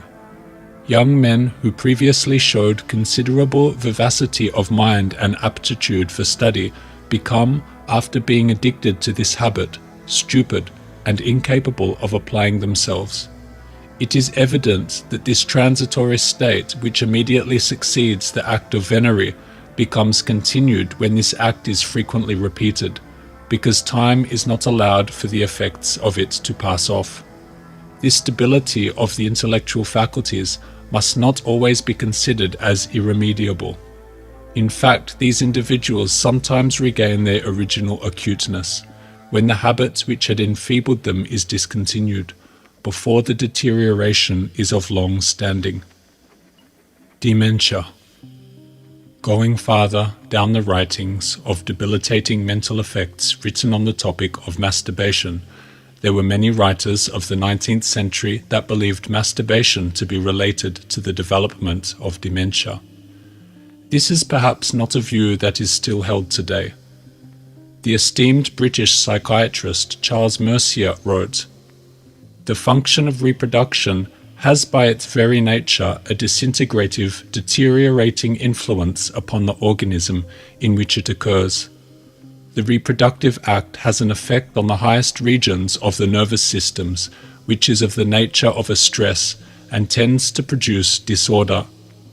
In the male, the repeated loss of energy eventuates in a state of energy, apathy, lethargy, and dementia. The tension of energy in the nervous system is reduced to the lowest ebb, and all the manifestations of the existence of this energy are wanting or are exhibited in a feeble and perfunctory shape. The condition is one of dementia. There is want of mind, the inability to perform mental operations of even moderate difficulty, the dullness and slowness of feeling, the loss of all higher emotions and of many of the lower ones also characterizes dementia." R. Bernard wrote, "That the internal secretion of the sex glands may have a nutritive function in relation to nervous tissue and brain cells, and that mental diseases may result from its absence, is indicated by the observation of Macphaden, who found that atrophy of the testicles is frequently found in cerebral and spinal diseases. Todd found diminished weight of the testicle in 88% of 25 cases of dementia precox studied. Matsumoto, in study of 20 cases of dementia precox, found cessation of spermatogenesis. These facts indicate an intimate relation between spermatozoa and the cells of the cerebral cortex, absence of the formation of the former leading to decline of the latter. There is evidence that spermatozoa, when not discharged, are resorbed into the bloodstream and carried to the brain. Both in their chemical composition and their elongated form, they have a remarkable similarity to brain cells, which, like them, lack the capacity of reproduction, in contrast to most other cells of the body which have this capacity. That a connection between the development of the mind and the male genitals exists is indisputable. Even if we assume that the defective development of the genital system found in brain monstrosities, idiots, imbeciles, original monomaniacs, and the periodically insane is an accidental accompaniment of the neural maldevelopment, we must admit the convincing proof that the early extirpation of the testicles, as in eunuchs and castrated animals, exerts an influence on the mental complexion and development. The functional abuse of the male sexual apparatus is of more general importance to the alienist than its organic affections. Excessive venery, sexual indulgence, and masturbation have from time immemorial been supposed to exert a deleterious influence on the nervous system, and may provoke insanity, partly through their weakening effect on the general nutrition. Constitutional changes. Many writers of old wrote about the physiological changes that took place in the body, particularly during puberty, and how the habit of masturbation could negatively affect development and transform the organism from one of health and vitality to one of weakness and decrepitude. Some characteristic changes to the constitution were written in detail in the 1800s. As before remarked, it is not often that the patient shows unmistakable signs of onanism in the features. It is only in cases where the habit has been long practiced and where the natural manhood or womanhood of the individual has been subverted by lasciviousness that we notice marked changes there. In other things, the effects are plain enough to the experienced eye. The superficial veins of the integument covering the hands and feet on the dorsal aspect are very much enlarged or dilated. This is a normal condition in some thin-skinned people, advanced in years, but when noticed in young persons, it is connected with sexual excesses or masturbation. The hands are often moist and clammy. While the patient is sitting, his shoulders stoop, and both hands are generally placed on the inside of the thighs. The muscles are flabby. The face is usually pale and sallow. Under the eyes there are heavy dark circles. In women, this is a normal condition when pregnancy exists, and also in persons who have indulged in intercourse to excess. In severe cases, the eyes lose their firm expression and are lusterless, and they rarely meet the gaze of friend or physician. Emaciation is often present. The gait is draggy, as if a weight were attached to the heels. Acne is frequently present on the face, giving it a disgusting appearance. The tongue is coated. Constipation is almost always present due to lack of tone in the muscular coat of the bowels and deficient secretion. There is general lassitude and an inability to apply the mind to continuous work. Memory is deficient, and there is a general incapacity for any kind of mental labor. At this time, too, certain diseases, both of mind and body, are apt to be developed. Furthermore, the excess of sexual activity was thought to affect future offspring. Children begotten of fathers who are sensualists are, as a general thing, weak and far from the finest form, and less highly endowed mentally and physically than offspring begotten by men who preserve their vitality and vigor, and keep themselves in condition to endow their offspring with all their finer and higher attributes. Dorsal consumption. The ancient physician Hippocrates was said to attribute sexual excess to the cause of dorsal consumption. Hippocrates, the oldest and most correct observer, has already described the diseases produced by abusing the pleasures of venery under the term dorsal consumption. This disease, says he, arises from the dorsal portion of the spinal marrow. It principally attacks young married people or the licentious. They have no fever, and although they eat well, they grow thin and waste away. Whenever they go to stool or evacuate, their urine, a considerable quantity of very thin seminal fluid escapes from the urethra. These pleasures, says Celsus, in his excellent work on the preservation of health, are always injurious to weak persons, and their abuses prostrate the strength. We can find nothing more frightful than the description by Aretaeus of the diseases produced by a too abundant evacuation of the semen. Young persons assume the air and the diseases of the aged.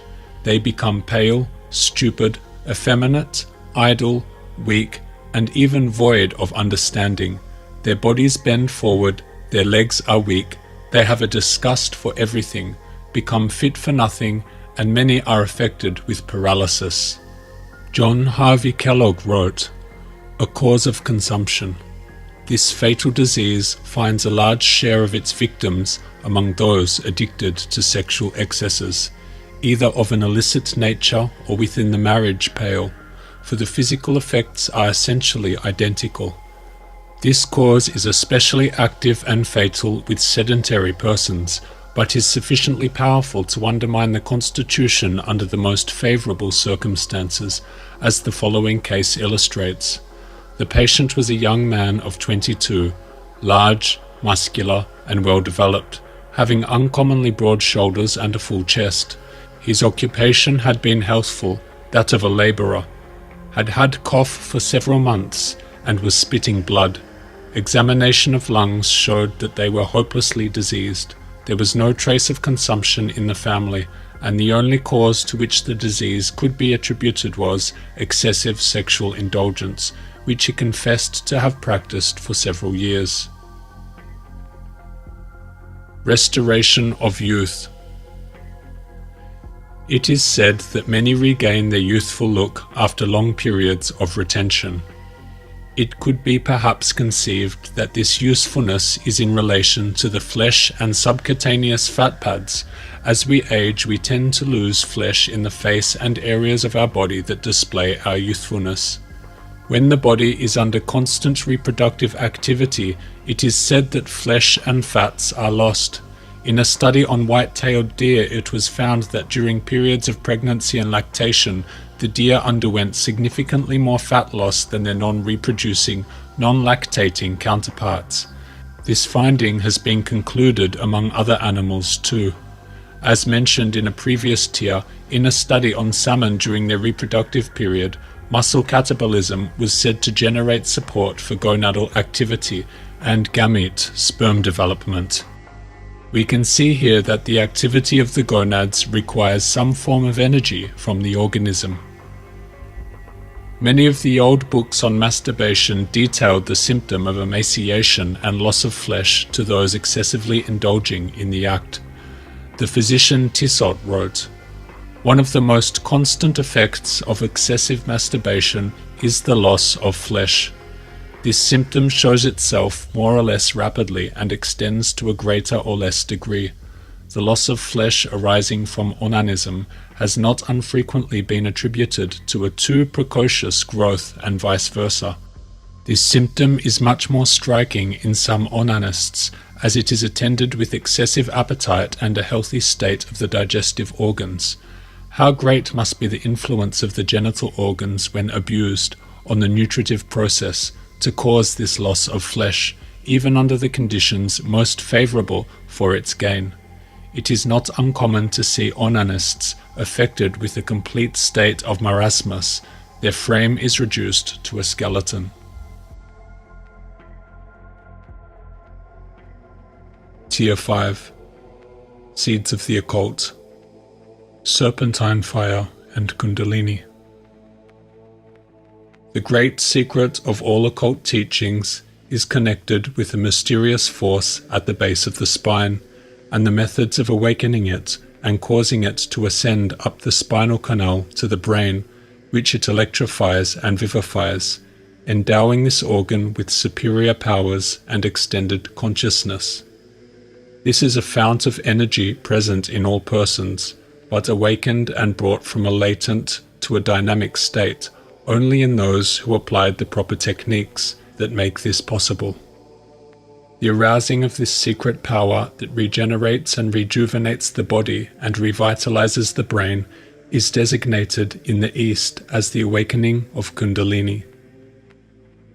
For the awakening of Kundalini, complete conservation within the body of the genital secretions of each sex is absolutely essential. Otherwise, the electrical energy generated at the base of the spine is dissipated through the genital glands and lost from the body in their secretions, and can never ascend upward toward the brain.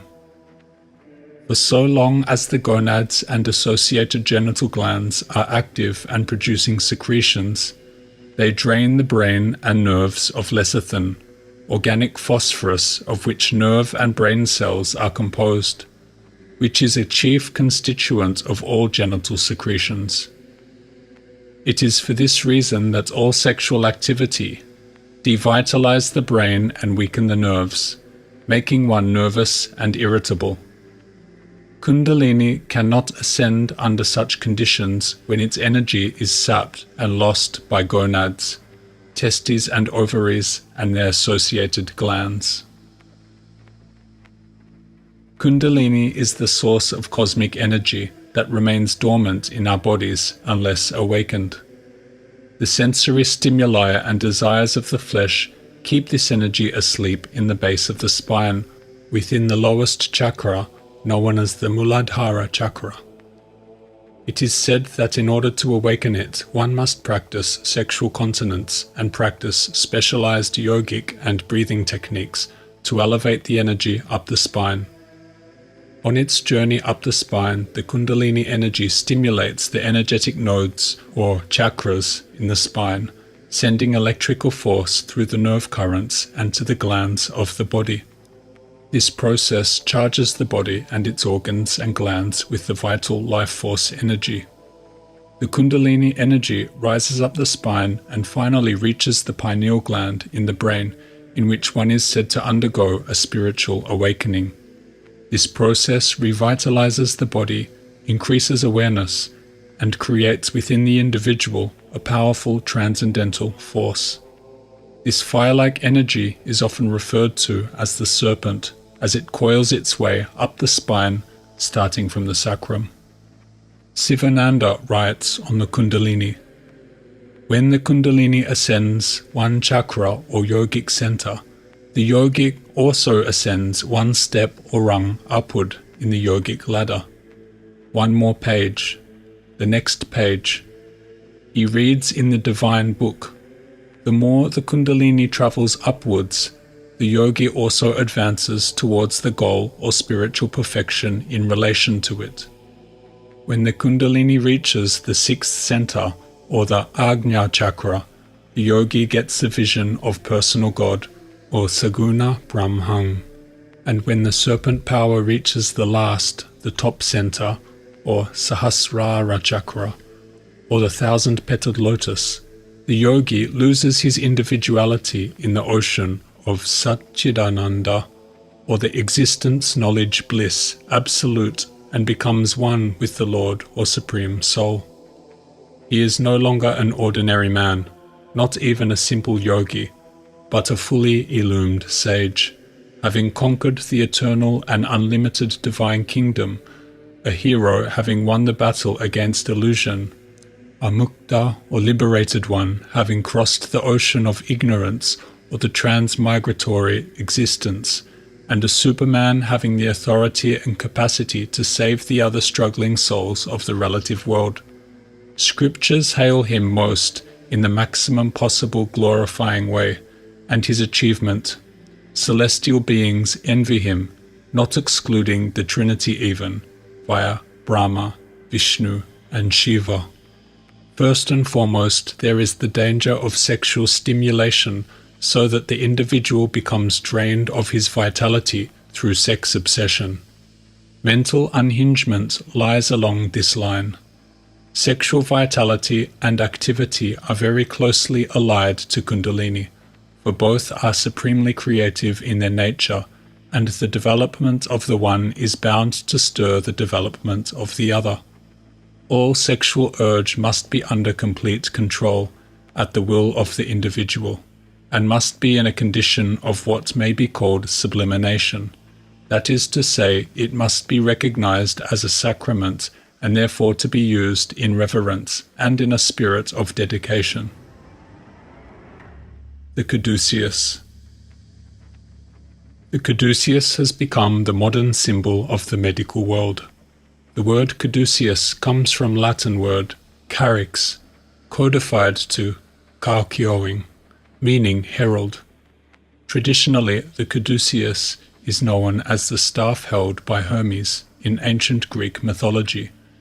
It consists of two serpents entwined around a wand connected by wings at the top. It is also linked to the Roman god Mercury, and who, like Hermes, received the caduceus as a gift from Apollo.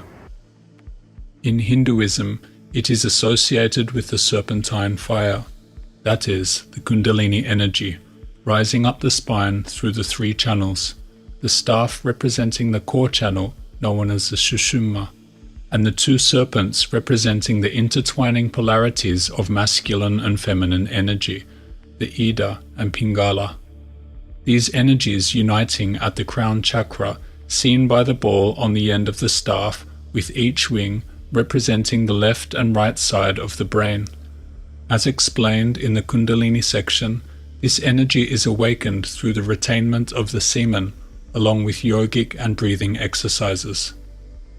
Otema writes, "If man knew the secret of the redemptive phase symbolized by the caduceus, he would know that all power of redemption in the universe inheres in his own organism, that kingdom of heaven within." The symbology of the caduceus goes back to the Edenic parable. It relates to the tree of life in the midst of the garden, to the creative force of the universe, and to the creative function of man. Jacob's ladder. In the Bible, we see the story of Jacob's ladder, where Jacob must climb the ladder to reach God. In some modern interpretations, the ladder is 33 steps representing the 33 vertebrae of the spine. This esoteric interpretation of Jacob's ladder is an allegory for the sexual energy climbing the ladder to enlightenment, as the conservation of sexual power causes the energy to rise up the spine. The ladder moving from the earth to the heavens, from the physical world to the spiritual, from man to God. This is the spiritual ascension that takes place when one conserves their seed, when one climbs the ladder. It is said that this act of restraint will open up the higher energy centers and give you access to deeper states of existence. As the energy is stored, one is said to experience a feeling of bliss, of clarity and enlightenment.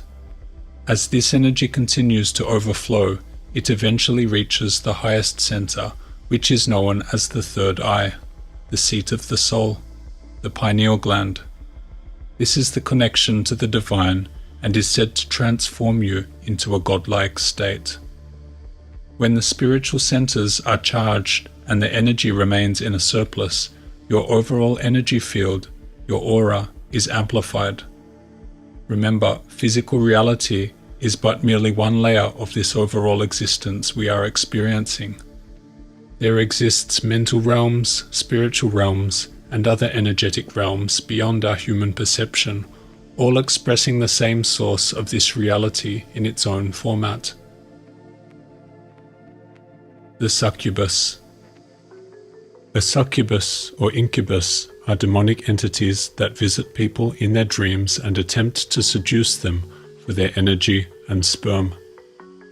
With this sperm, it was said that a demon could be birthed. For the purposes of semen retention, we will refer to the female version, the succubus. Lilith was said to be a female demon succubus. The first known succubus that originated in Jewish folklore as Adam's wife before Eve, who birthed Adam's demonic son.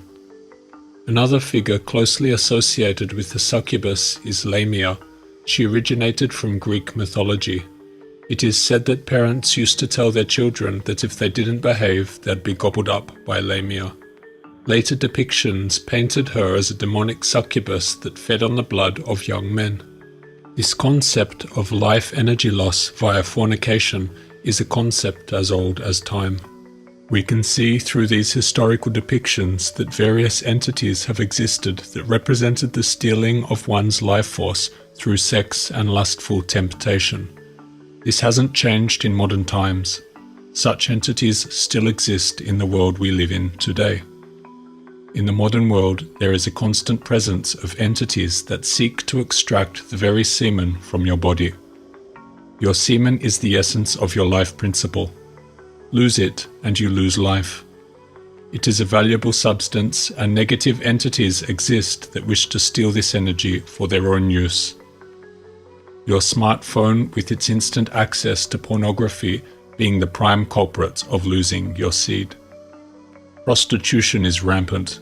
Apps designed to connect you with others for sexual encounters. There are a multitude of ways in which you can be robbed of your seed, and if you don't recognize the preciousness of what's contained inside you, you will easily fall prey to these energy thieves. The reason you are looking out of your eyes into the world is because you have a mission here. If there was nothing special or meaningful about your life, then you would have no necessity of being here. You are here to serve a purpose, to carry out a mission, none of which could be achieved without the key ingredient of life. This is what is at stake when you willingly or unwillingly lose your seed. You lose the power to carry out the very reason you exist. That is why, after ejaculation, one feels weak, tired, powerless, and empty of life. Black magic. The term black magic is very broad and has multiple meanings dependent on context. There are those that see all magic as evil, and thus the distinction between white and black is not acknowledged. For the purposes of this work, black magic represents the branches of magic that manipulates the use of negative energy to fulfill one's personal wish, to do harm unto others, to fulfill one's carnal desires. It summons the darker powers of magic, the forces of Satan, and represents the root of evil. The most dangerous form of black magic is the scientific perversion of occult power for the gratification of personal desire. Its less complex and more universal form is human selfishness, for selfishness is the fundamental cause of all worldly evil. A man will barter his eternal soul for temporal power, and down through the ages a mysterious process has been evolved which actually enables him to make this exchange.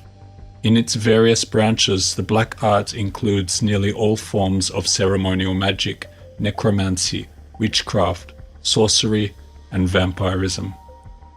Under the same general heading are also included mesmerism and hypnotism, except when used solely for medical purposes, and even then there is an element of risk for all concerned. Though the demonism of the Middle Ages seems to have disappeared, there is abundant evidence that in many forms of modern thought, especially the so-called prosperity, psychology, willpower building, metaphysics, and systems of high-pressure salesmanship, black magic has merely passed through a metamorphosis, and although its name be changed, its nature remains the same. Multitudes of schools of black magic exist, many of them with very venerable traditions that teach sexual magic with the orgasm, the spilling of semen, whether outside of the body or within the body, i.e. ejaculation. They have very beautiful theories that attract and captivate, and if the student falls in that seductive and delicious deceit, he becomes a black magician. Those black schools affirm to the four winds that they are white, and that is why ignorant ones fall. Moreover, those schools talk of beauty, love, charity, wisdom, etc., etc. Naturally, in those circumstances, the ignorant disciple attains the belief with firmness that such institutions are not evil and perverse. Remember, good disciple, that the abyss is full of sincerely mistaken ones and people of very good intentions. We will explore some further writings by the controversial Samuel-Auguste on black magic, some of which is conveyed in abstract verse, so keep an open mind to try and reach the heart of the message. Seminal ejaculation is an exclusive property of the animal species, but not of the human species. The human being must make his semen rise through the two ganglionic cords to the chalice, the brain. The black magicians were the ones who taught the human being how to ejaculate the semen like the animals. The black magicians of the opposite pole of the sanctuary of Vulcan taught the human being black sexual magic. This was their treason to the mysteries of Vulcan. The mysteries of sex are from the sanctuary of Vulcan. The guardians of that sanctuary committed the crime of betraying the mysteries when they allowed themselves to be seduced by those brothers of darkness. Black magicians ejaculate the semen during the acts of negative sexual magic. The serpent then descends towards the infernos of the human being. The tail with which Satan is represented is the Kundatidagwa of black magicians, Such a tail is directed downwards towards the infernos of the human being. When the serpent ascends, it represents the bronze serpent, Kundalini, that healed the Israelites in the wilderness. And the Lord Jehovah said unto the serpent, Because thou hast done this, thou art cursed above all cattle, and above every beast of the field. Upon thy belly shalt thou go, and dust shalt thou eat all the days of thy life. When the serpent descends, it signifies the tail of Satan. Such a tail is the tempting serpent of Eden, the horrible python serpent with 7 heads that the enraged Apollo wounded with his darts. The serpent of fornication is damned. We must reject the tempting serpent of Eden, and we must not spill the semen.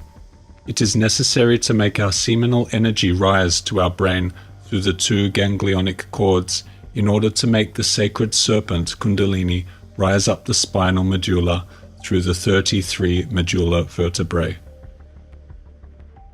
Terrific powers exist within each one of the 33 vertebrae. As we enter each one of the 33 holy chambers, we learn divine wisdom. There are the 7 loaves of bread brought as food to Horus. We must eat from the 7 loaves of bread. We must not eat filthiness. We must not eat anything abominable.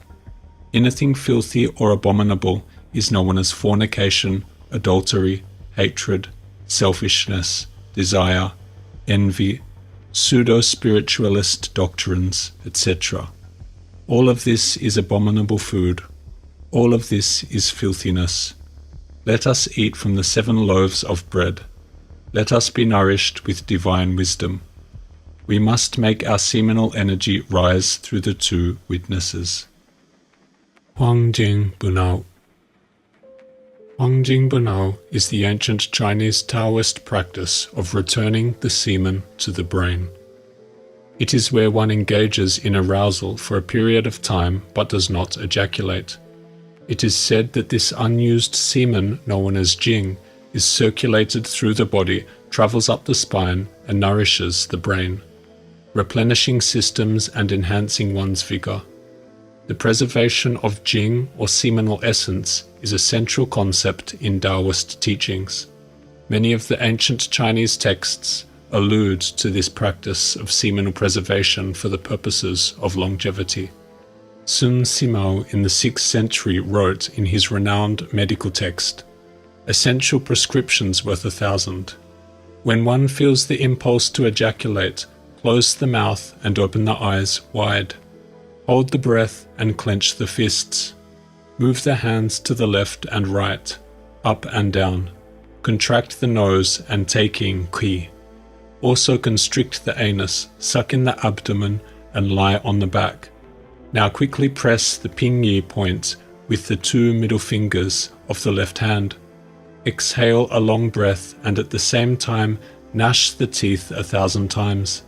In this way the jing will ascend to nourish the brain, causing one to gain longevity." It is said pinyi refers to the acupuncture post at the perineum. It is worth noting that the possibility of retrograde ejaculation, that is, internal ejaculation that moves the semen into the bladder to be excreted by the urine, may occur if engaging in sexual activity without ejaculation. Pneuma. The pneuma is an ancient Greek word for breath, though in ancient times it was considered the vital heat or the soul element of a human. It was thought that this pneumatic substance resided within the semen. The semen was essentially the soul fluid of the body, the substance which carries existence. For this reason, the ancient physician Galen said that sex was exhausting as it used up one's pneuma. Aristotle wrote, "The semen contains within itself that which causes it to be fertile, the so-called hot substance, which is not fire nor any similar substance, but the pneuma enclosed within the semen, or foam-like stuff, and the nature in the pneuma, which is comparable to the element of the stars.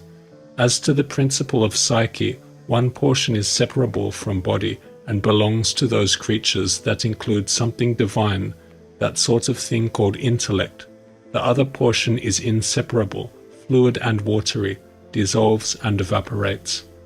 Aristotle wrote on the consequences of sexual excess and its effects on the body. Fits of passion, sexual appetites, and some other such passions actually cause palpable changes in the body, and in some cases even produce madness. Now it is clear that we must attribute to the morally weak a condition similar to that of men who are asleep, mad, or drunk. Perhaps we can understand semen loss to be the loss of pneuma, that is, vital force of life, and thus each ejaculation may not be fatal. It slowly degenerates the body by imperceptible degrees due to the removal of life force from the organism. Samuel-Auguste. Samuel-Auguste deserves special mention for his views on chastity and influence on the occult and the early Gnostic movement. He was a somewhat controversial figure as his beliefs were considered not strictly in line with traditional Gnosticism, also for his views on chastity and for other reasons. From his writings: Degeneration, generation, and regeneration. These are the three stages in the lives of the triune being: animal, human, spiritual man. Real thinkers realize with horror and regret that the majority of us are still in the first stage. In the light of physiological fact, we cannot deny that this is true. A description of each of the stages enables one easily to distinguish between them. Degeneration means that one cohabits solely for the sake of pleasurable sensation. Generation means to generate, to become parents, therefore to engage in the sexual act, solely that a child may result.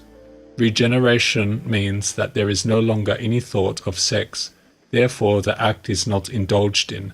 As the body loses neither creative substance nor electrical energy, body and brain are not robbed of any of their corpuscles. Therefore they attain the highest stage of efficiency. Thomas Vaughan states in his remarkable work that the seed which the body creates must be used to feed and therefore recreate the body which forms it. This is a self-evident fact. An occultist's advice.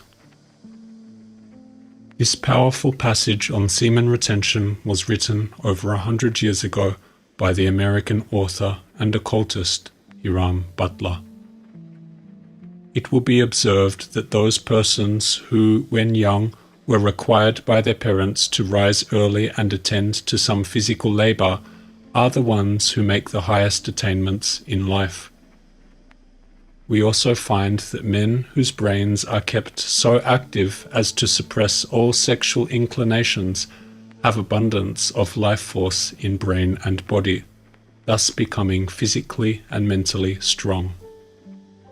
This will also perfect the intuitive nature, which is spiritual and relates us to the earthly and solar mind, so that we are enabled to know things that are to come. This intuitive faculty is the master and guide of the intellect, while the latter is the servant, the mechanic, the mathematician. Men and women who live chaste lives are successful in whatever pursuits they undertake, unless previously bound by circumstances, because, as we stated, this is the method by which the intuitive function is perfected. It is with man as with the little spider whose chemical nature attracts the mental elements of the solar fluid, and by means of this element he is enabled to build that fine mechanical structure, the web. The mental power is not in him, but acts through him. So man, when he has charged the body with this element of life, attracts the mental principle of the solar fluid, unites it with his intelligence, and is thus enabled to know many things, but cannot always explain how he knows them. This is intuition.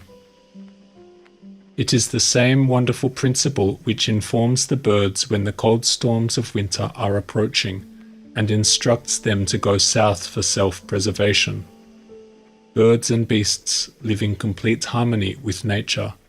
They do not waste their sexual forces, and therefore display the wonderful sagacity noticed in the animate world below us.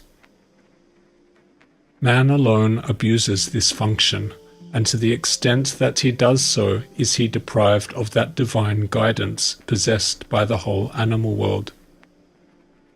The author has made it his business to examine with care the mental and physical condition of men and women who have had great success in life, and has found it an invariable rule that all such persons have been guided wholly by their intuitions, their reasoning faculties having been subordinate to this higher teacher. There are some persons who make great attainments and who have fine intuitions, while living a licentious life, but the secret of their fine intuition lies in the fact that their parents were chaste, thereby endowing them with a superior physical organism and mental intuitive faculties, and also that these same persons maintained chaste habits during childhood, yet their powers are far inferior to what they might be did they observe the law of chastity. The business world is controlled by two principles. First, love between man and man. Second, psychic or willpower, man over man. The intuitive powers, when properly developed, enable man to feel and understand what is in others.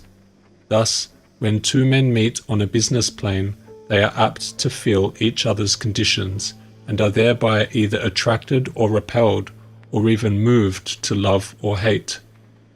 Let us illustrate. A man calls on another, desiring some financial favor. As soon as they meet, they feel that they can put confidence in each other, simply because their honesty of purpose is intuitively recognized. Sometimes men are entrusted with large sums of money by strangers, through this principle of confidence or love, as they intuitively feel the ability and honesty of the party thus entrusted.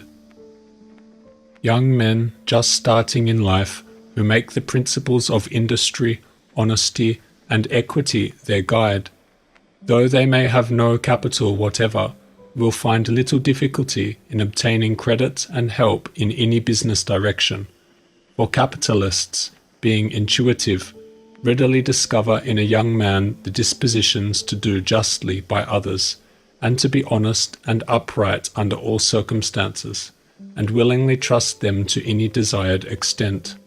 Whereas if the young man has any disposition to take advantage of others, or get all he can without rendering an equivalent, it is immediately perceived, and confidence in him is lost or withheld.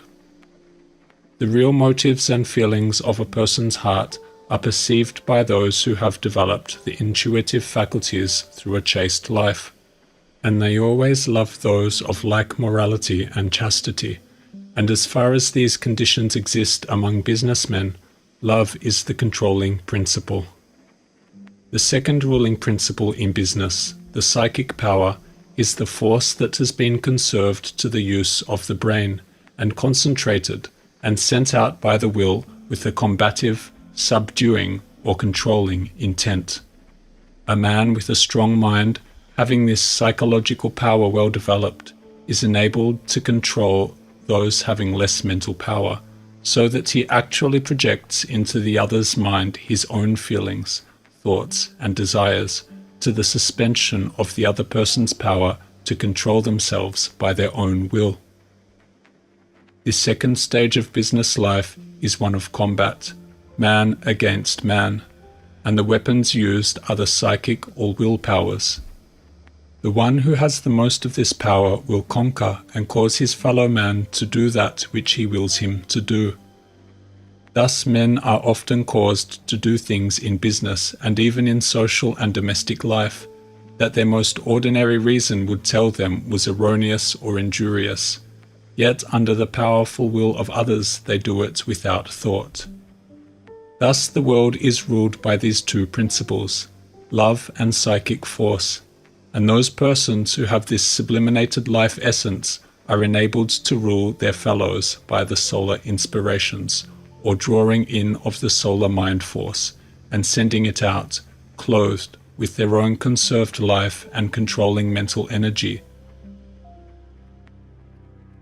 A perfectly celibate or chaste life enables a person to create thought forms and send them out by his will to persons near or far so as to bring about desired results in controlling mental faculties or even physical conditions.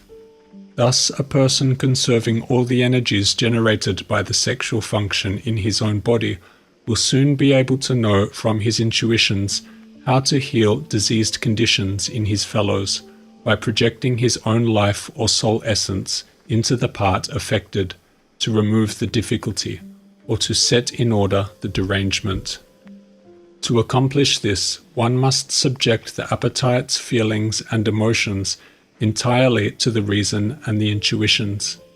St. Paul gave some good advice on this subject as follows: I beseech you, therefore, brethren, by the mercies of God, that ye present your bodies a living sacrifice, holy, acceptable unto God, which is your reasonable service. And be not conformed to this world or age, but be ye transformed by the renewing of your mind, that ye may prove what is that good and acceptable and perfect will of God. Again, for to be carnally minded is death, but to be spiritually minded is life and peace. It is necessary to conquer all abnormal excitement caused by stimulants or narcotics in order to establish an equilibrium between the supply and exhaust, and to bring about an harmonious condition between the person and God, or the cause world. And as soon as persons begin to really conquer these conditions, they will find, on closing their eyes to go to sleep, that consciousness will continue on during their slumbering hours, in whatever sphere their sympathies have been engaged while awake. And unless this harmony between themselves and the cause world is secured, restlessness and unpleasant dreams will annoy them during sleeping hours. Many persons undertaking to conquer their passional nature so as to retain all the sexual fluids in their own bodies will find, at first, great difficulty in doing so. Some have pronounced the task impossible, but it is not. All who will can do so by constant persistency of purpose, having a fixed determination that they will not, under any circumstances, allow themselves to lose the vital fluid, charging the mind on going to sleep as if expecting an enemy, and thus continuing night and day. With some it may take years, but others can conquer in a short time, and when they begin to accomplish this, it should affect the appetite, for at least 70/8 of all food consumed by man is wasted through the sexual channels. Therefore, when that waste is shut off, a less amount of food is necessary to support the body, in proportion to the previous expenditure in that direction. We have known many persons who, after conquering this passion, only found it necessary to eat 1 meal a day, and that of pure vegetables, abstaining entirely from animal food, but hard labor would increase the demand for food. Persons living this life must study carefully to adjust the supply to the demand. In a word, must establish an equilibrium. This balance attained will produce a feeling of satisfaction, rest, and harmony, such as is necessary to produce the best intellectual and spiritual results, and to harmonize the soul with God, or the cause world. Without this union there will be darkness and confusion, which is the primary cause of all mental, moral, and physical disease. Santa Claus. From the words of George Carey. Santa Claus, or Saint Nicholas, the patron saint of seafarers, virgins, and children, is the bearer of gifts to children on Christmas Eve. Of all the festivals celebrated all over the known world, that held in honor of Santa Claus ranks as first in the hearts of all humanity, old as well as young. This in itself is a most significant fact. It is time that the truth in regard to this age-long custom be made known to the world. Time that its real and true significance be understood. Then will it be truly celebrated, for it will have become an inward process as well as an outward observation. Parents from time immemorial have explained to their children that the presents which they found in their stockings when they jumped eagerly from their beds in the morning were placed there by a mysterious person called Santa Claus. No one saw him come. No one saw him leave, but he left unmistakable evidence of his visit. Some children ask many questions in regard to this mysterious person, and when they become too insistent, the ingenuity of parents is sorely taxed to give satisfactory answers.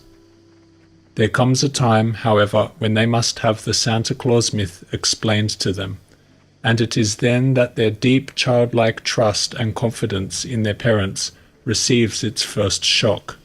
Thereafter they commence to doubt their parents, to question their veracity, and many tears have been shed, because, after all, Santa was not really, truly a person. There is a Santa Claus, it is a physiological fact, and it does secrete the most holy and wonderful gift or substance in the body of every individual. Those who understand it, who receive it in the right spirit, have become as little children. As above, so below. As in the macrocosm, the universe, so in the microcosm, man. Can anyone think for one moment that the parables, fables, allegories, and myths that have come down to us through the ages have no basic foundation? They, as well as the fast days and feast days, are founded on great esoteric truth. Otherwise they would have ceased to be. The great hierarchy that rules the universe see to it that nothing is forgotten that needs to be remembered. Santa Claus, or Saint Claus, is derived from the same root word as claustrum, from which cloister is also derived. Claustrum means barrier, a covered place, seclusion. Cloister is referred to as a place of seclusion, and more especially as a place of seclusion for something holy, something dedicated to divinity. There is a Saint Claus, or claustrum, within the cerebrum, and whoever gave it that name knew why they did so. The suture of the skull is the point where the bones meet. We can very easily see this place on the heads of infants, as the sections are not then drawn closely together, and the vibrations of the brain can be both seen and felt. In Sanskrit, this is called the door of Brahm, for it is the aperture through which the ego or spirit leaves the body. It is also the chimney of Santa Claus. The vertebrae as a whole is called the stick of Brahm. Directly underneath the door of Brahm is a triangular-shaped body named in physiology the island of Rhea. This is the place where John was when he looked back and saw the wonderful vision of the regenerated man in the Isle of Patmos. This island is the central lobe of the cerebrum and is also called the pole. Hence the island of Rhea is the north pole of the body, and is, as we all well know, the imperishable sacred land. In Santi's anatomy of the brain and spinal cord, we find that this island is situated in the medial wall of the lateral fissure of the cerebrum between the frontal, parietal, and temporal lobes, whose growth after the 5th month in utero gradually covers it over. At the end of the first year of extrauterine life, it is entirely concealed by the temporal, parietal, and frontal parts of the operculum, cover or lid. Thus we see that Mother Nature has taken great pains to conceal this sacred center. Underneath this island and directly in a line with the optic thalamus lies the claustrum, but separated from it by yet 3 other bodies. The claustrum is a thin sheet of isolated grey matter, found just medial to the island of Rail. Santi says it is a sheet of peculiar grey substance, and is made up of fusiform, spindle-shaped cell bodies. It is from this claustrum that contains yellow substance within its outer greyish exterior that the wonderful, priceless oil is formed that flows down into the olivary fasciculus, descending with the rubrospinal tract through the reticular formation in the pons and medulla to the lateral column of the spinal cord. It terminates in the grey matter of the spinal cord, probably giving off collaterals to corresponding nuclei in the brainstem. This is the oil, the precious gift of which the Bible speaks. Thou anointest my head with oil. And not only is there oil manufactured within the special laboratory of the brain, but there is actually an olive tree which bears actual olives, so named in Inni anatomy. The 2 olives are 2 infinitesimal eminences on either side of the medulla, with the pyramid between. They are 1/2 inch in length. It is found well developed only in the higher mammals. They are relay stations between the cerebrum and the cerebellum, and between the spinal cord and the cerebellum. This oil is the most sacred substance in the body. It is the quintessence of gold, the gold of Ophir. Most truly a rare gift. Globules of oil are found in the vital fluid, the semen, and when the prodigal son has wasted his substance, he finds that it takes a long time to replace the deficiency and make good the looted bank account. This wonderful oil is the secret work of the Immaculate Virgin Mary, represented by the sign Virgo. In chemistry, we find that sulfate of potassium is the mineral salt, which uniting with sulfur and oxygen manufactures the oil. We find that this salt also crystallizes out from the mother liquors of seawater and salt springs. People born under the sign Virgo, if they have become deficient in this salt, suffer from dryness of the skin and baldness. We can also understand why draining of the vital fluid, living in excess, will also produce baldness. If there were no oil in the body, the skin would become harsh and dry. The story of the wise virgins who had their lamps trimmed and filled with oil is given to emphasize the necessity for the presence of the oil in the body, for they cannot go out to meet the bridegroom unless their lamps are burning. The Lamb is the lamp thereof. The olives which contain the oil are reservoirs, the relay stations, of course, which furnish the oil for the lamp, the pineal gland, at the top of which is the flame or eye. When the kundalini, the serpent fire that lies concealed within the sacral plexus, is awakened, burns up the dross within the spinal cord and reaches the cornerium, it sets fire to this oil and thus lights the perpetual lamp, which gives the light to the whole house. Santa Claus is thus the giver of the supreme gift in human body, the oil for the perpetual lamp, the gold of Ophir, the quintessence of richness. A total lack of oil in the body will, in itself, cause death. Santa Claus brings his gifts when the Christ Mass is celebrated. The Greek characters that stand for Christ are XPI, and the word itself, Christ, Christ, means oil in Greek. The seed is the bread of life, and when anointed with oil, Christed or crucified, become the Christmas, the bread eaten in the Father's kingdom. Thus we now clearly understand the meaning of Santa Claus and his Christmas visit with gifts.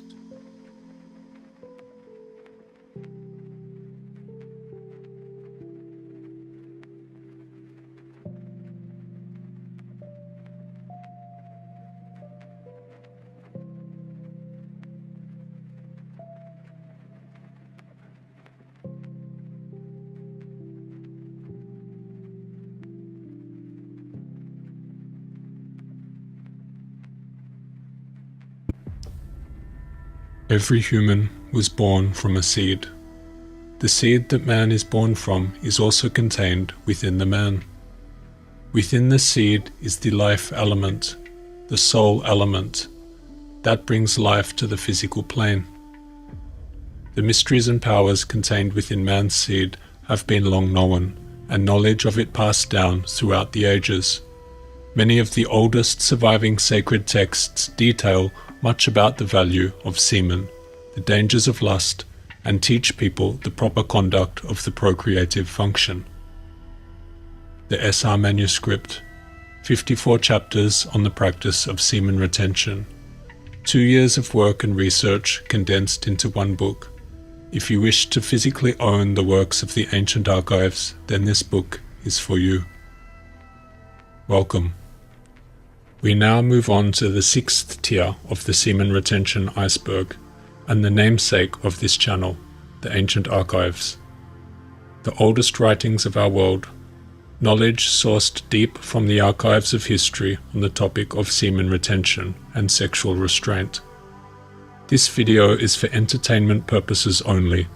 If you are considering whether or not to start semen retention, keep in mind that this chart follows mainly the positive and neutral aspects, and it is recommended you look at all the research available before deciding to commence. Let's begin.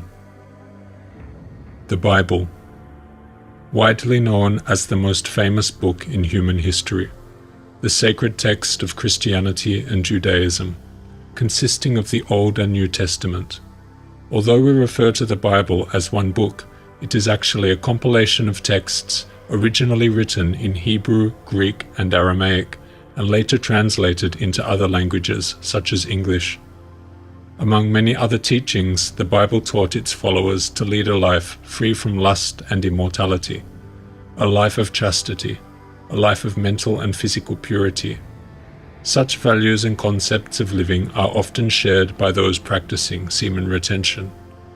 Even those that have not fully embraced the Christian faith may make good use of the wisdom provided in the Bible's pages. We will now go through some of the most important messages and quotes in relation to sexual restraint, purity, and avoidance of lust. Romans chapter 8, verses 5 to 8. Those who live according to the flesh have their minds set on what the flesh desires, but those who live in accordance with the Spirit have their minds set on what the Spirit desires. The mind governed by the flesh is death, but the mind governed by the Spirit is life and peace. The mind governed by the flesh is hostile to God. It does not submit to God's law, nor can it do so. Those who are in the realm of the flesh cannot please God. 1 Corinthians chapter 6, verses 13 to 20. You say, food for the stomach and the stomach for food, and God will destroy them both. The body, however, is not meant for sexual immorality, but for the Lord, and the Lord for the body. By his power God raised the Lord from the dead, and he will raise us also. Do you not know that your bodies are members of Christ himself? Shall I then take the members of Christ and unite them with a prostitute? Never. Do you not know that he who unites himself with the prostitute is one with her in body? For it is said, the two will become one flesh. But whoever is united with the Lord is one with him in spirit. Flee from sexual immorality. All other sins a person commits are outside the body, but whoever sins sexually sins against their own body. Do you not know that your bodies are temples of the Holy Spirit, who is in you, whom you have received from God? You are not your own. You were bought here at a price.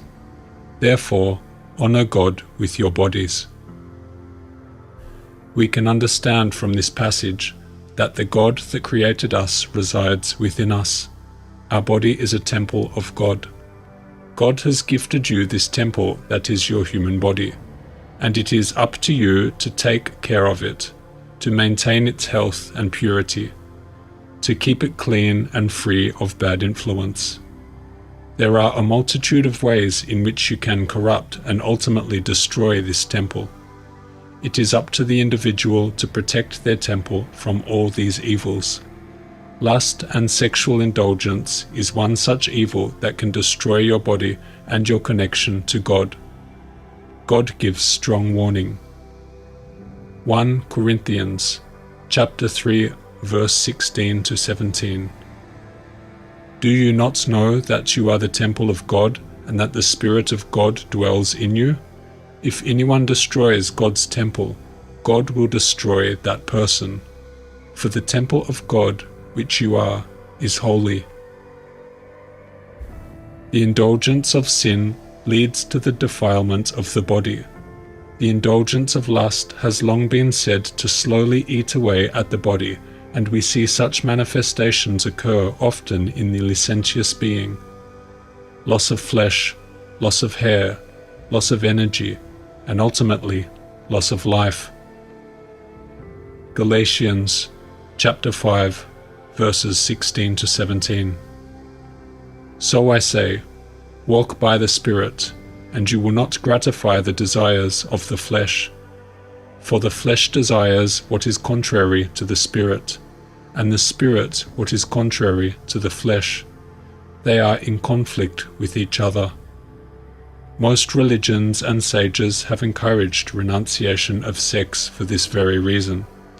In order for one to feed their spiritual nature, they must starve their sexual nature, for one comes at the cost of the other. Indulgence of the sexual desires will eat up the spiritual faculties. Galatians chapter 6, verse 8. For the one who sows to his own flesh will from the flesh reap corruption, but the one who sows to the Spirit will from the Spirit reap eternal life. This is a view shared by the ancient Chinese alchemists that stated the retainment of semen was the key to attaining immortality.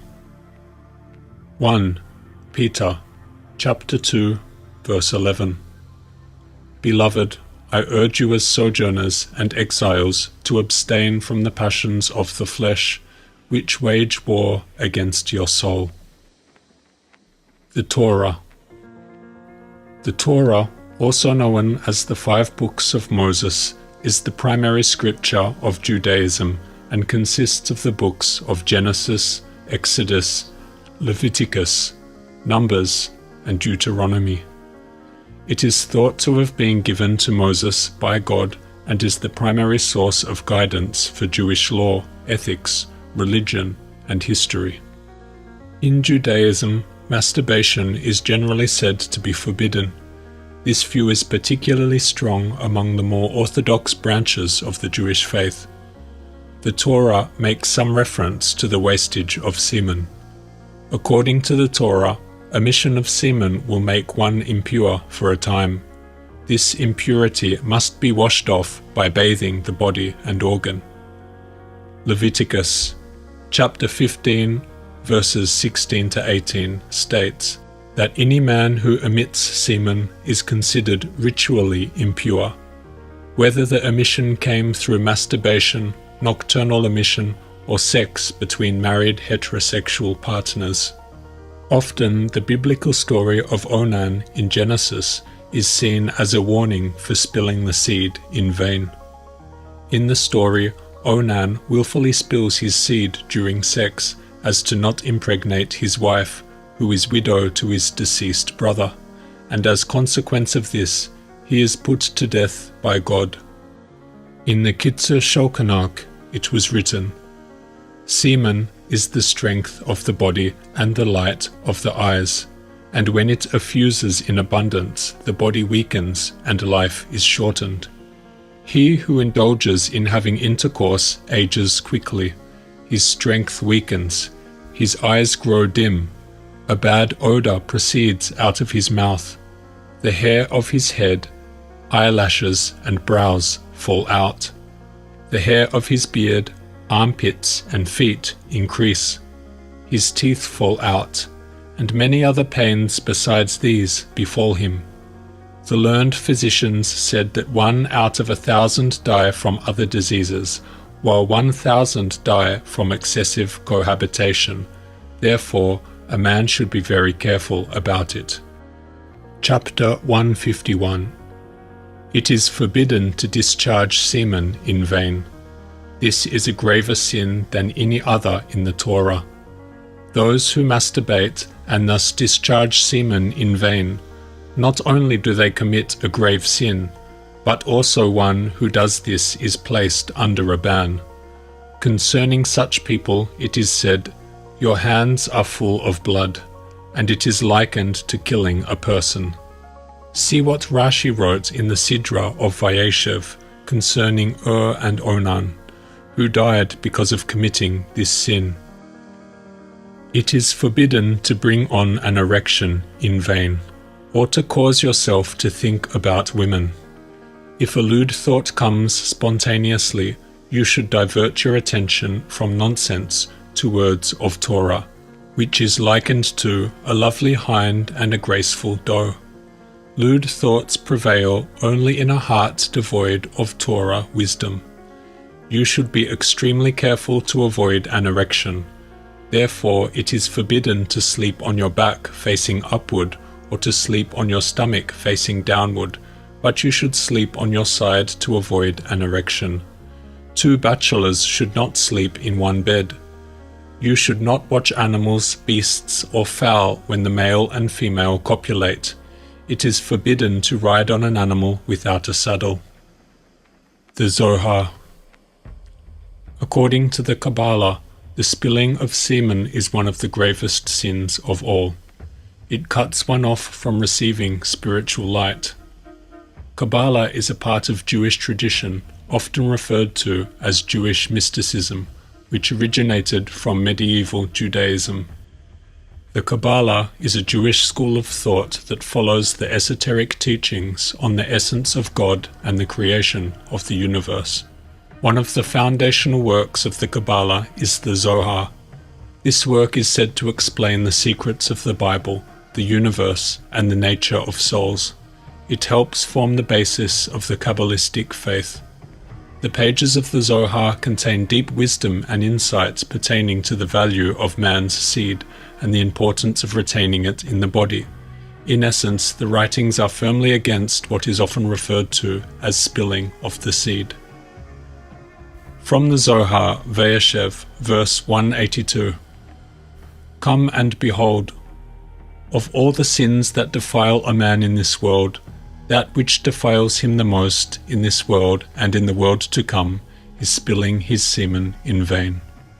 Letting it out in vain by the hand or leg brings impurity on man, as it is written, For you are not an El that has pleasure in wickedness, nor shall evil dwell with you.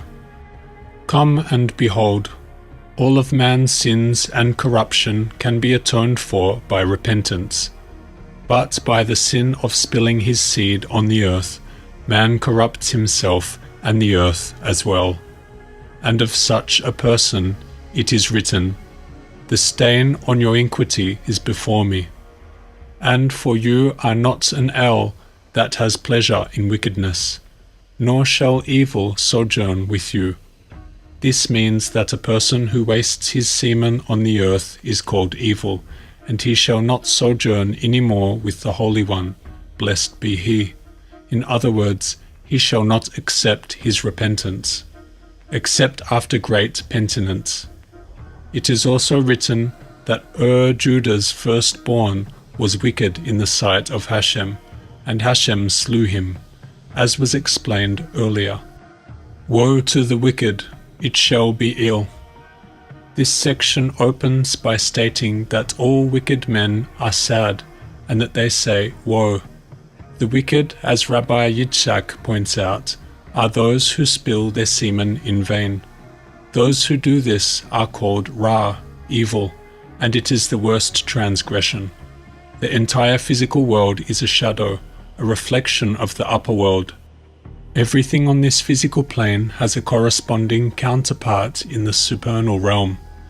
Semen is the substance most reflective of the light of the Creator, When it is wasted in vain through selfish gratification and not used for the divine purpose of creating life and/or sharing pleasure with one's spouse, negative forces that dwell among us are free to use this energy for destructive purposes. It was also said in another Jewish text that the wasting of the semen was akin to murder. Spilling seed destroys the world. It is counted as if he kills someone. This is referred to in the verse, one who slaughters his kids. Furthermore, the spilling of the seed was connected to demonology and the creation of demonic offspring. In the Zohar it says, "Come and behold, this Naamah is the mother of demons. From her side originate all those demons who sexually arouse men, absorb the spirit of lust from them, seduce them, and eventually cause them to release semen in vain. And since this wastage of semen comes from the side of the spirit of defilement, one has to wash and to purify himself. This the friends have already explained. Know that from all the sins in the Torah there is none that create demons like one who spills seed. It comes out. All souls who were to be his children now intermingle with the Sitra Achra. He takes holiness and turns it to impurity, good into evil." Bhagavad Gita. The Bhagavad Gita is perhaps the most influential yogic text ever written. It is said to have been written between the 5th and 2nd century BCE. That is roughly 2 to 2,500 years ago. The format of the Gita is written up as 700 verses in the form of a conversation between Prince Arjuna and Lord Krishna in the battlefield. The Bhagavad Gita is considered both a deeply philosophical text with much practical guidance for better living. The Gita very much encourages the concept of celibacy and the practice of self-control and avoidance of lust. Written in the Bhagavad Gita, Chapter 6, Verse 14. Thus, with a serene, fearless, and unwavering mind, and staunch in the vow of celibacy, the vigilant yogi should meditate on me, having me alone as the supreme goal. The practice of celibacy is emphasized for successful meditation. It is revealing the secrets of attaining an elevated state. To reach the higher energies, one must sacrifice the indulgence of their lower animal energies. This has been known since the dawn of time. Lord Sri Krishna says in the Bhagavad Gita in Chapter 8, "I shall declare to you that supreme state, which the knowers of the Vedas describe as imperishable. Desiring to enter that exalted state, the self-controlled ascetics, freed from all passions and attachments, lead a pure life of celibacy." The Supreme Lord said, "It is lust alone which is born of contact with the mode of passion, and later transformed into anger. Know this as the sinful, all-devouring enemy in the world. Just as a fire is covered by smoke, a river is masked by dust, and an embryo is concealed by the womb. Similarly, one's knowledge gets shrouded by desire. The knowledge of even the most discerning gets covered by this perpetual enemy in the form of insatiable desire, which is never satisfied and burns like fire. O son of Kunti! The senses, mind, and intellect are said to be breeding grounds of desire. Through them, it clouds one's knowledge and deludes the embodied soul. Therefore, O best of the Bharatas, in the very beginning bring the senses under control and slay this enemy called desire, which is the embodiment of sin and destroys knowledge and realization. The senses are superior to the gross body, and superior to the senses is the mind. Beyond the mind is the intellect, and even beyond the intellect is the soul. Thus, knowing the soul to be superior to the material intellect, O mighty armed Arjun, subdue the lower self, senses, mind, and intellect, by the higher self, strength of the soul, and kill this formidable enemy called lust. Tirumantiram. The Tirumantiram, a Tamil scripture, is one of the key texts of the Shaiva Siddhanta tradition in Hinduism. Tirumura, also known as Tirumula, is believed to have lived between the 6th and 8th centuries CE when this was written. The Tirumantiram is made up of 9 chapters, tantras, containing more than 3,000 verses, sutras. It includes various subjects such as philosophy, ethics, yoga, worship, and the concept of reality.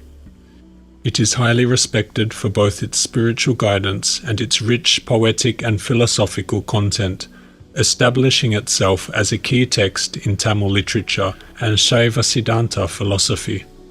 The following verses were written on the topic of semen retention. Restraint of semen flow through breath control. This the meaning of that union. When in the sex act semen flows, the yogi lets it not, but checks it and attains within, and a master he then becomes. Effect of restraint of semen flow. He becomes master of jhana all. He becomes master of enjoyment all. He becomes master of himself. He becomes master of senses 5. He conquers Bindu. If yogi thus achieves this goal, in the day of full moon, the yogi's semen flows not where it lists. Devoid of passions, it firm collects in Muladhara, the first chakra, chanting Om in heart's silentness. He remains pure, awareness filled. The Srimad Bhagavatam. Within the Bhakti tradition, the Srimad Bhagavatam is considered to be one of the most significant and widely respected works of Hinduism. Written in Sanskrit, it is regarded as one of the 18 Mahapuranas. It is estimated to have been written at some time between 500 to 1000 CE. The Srimad Bhagavatam consists of 18,000 verses. It mostly centers on the life and teachings of Lord Krishna, who is revered in Hinduism as the Supreme Personality of God. The dangers of semen loss is discussed in the following verse. Once one is agitated by lusty desires upon seeing a woman, those desires increase more and more. But when semen is discharged in the act of sex, the lusty desires diminish. The same principle acted upon Lord Shiva. He was allured by the beautiful woman Mohini Murti. But when his semen had been fully discharged, he came to his senses and realized how he had been victimized as soon as he saw the woman in the forest. If one is trained to protect his semen by observing celibacy, naturally he is not attracted by the beauty of a woman. If one can remain a brahmachari, he saves himself so much trouble in material existence. Material existence means enjoying the pleasure of sexual intercourse. If one is educated about sex life and is trained to protect his semen, he is saved from the danger of material existence. The Shiva Samhita. The Shiva Samhita is another revered text in Hindu history and is one of the 3 surviving root texts of Hatha Yoga.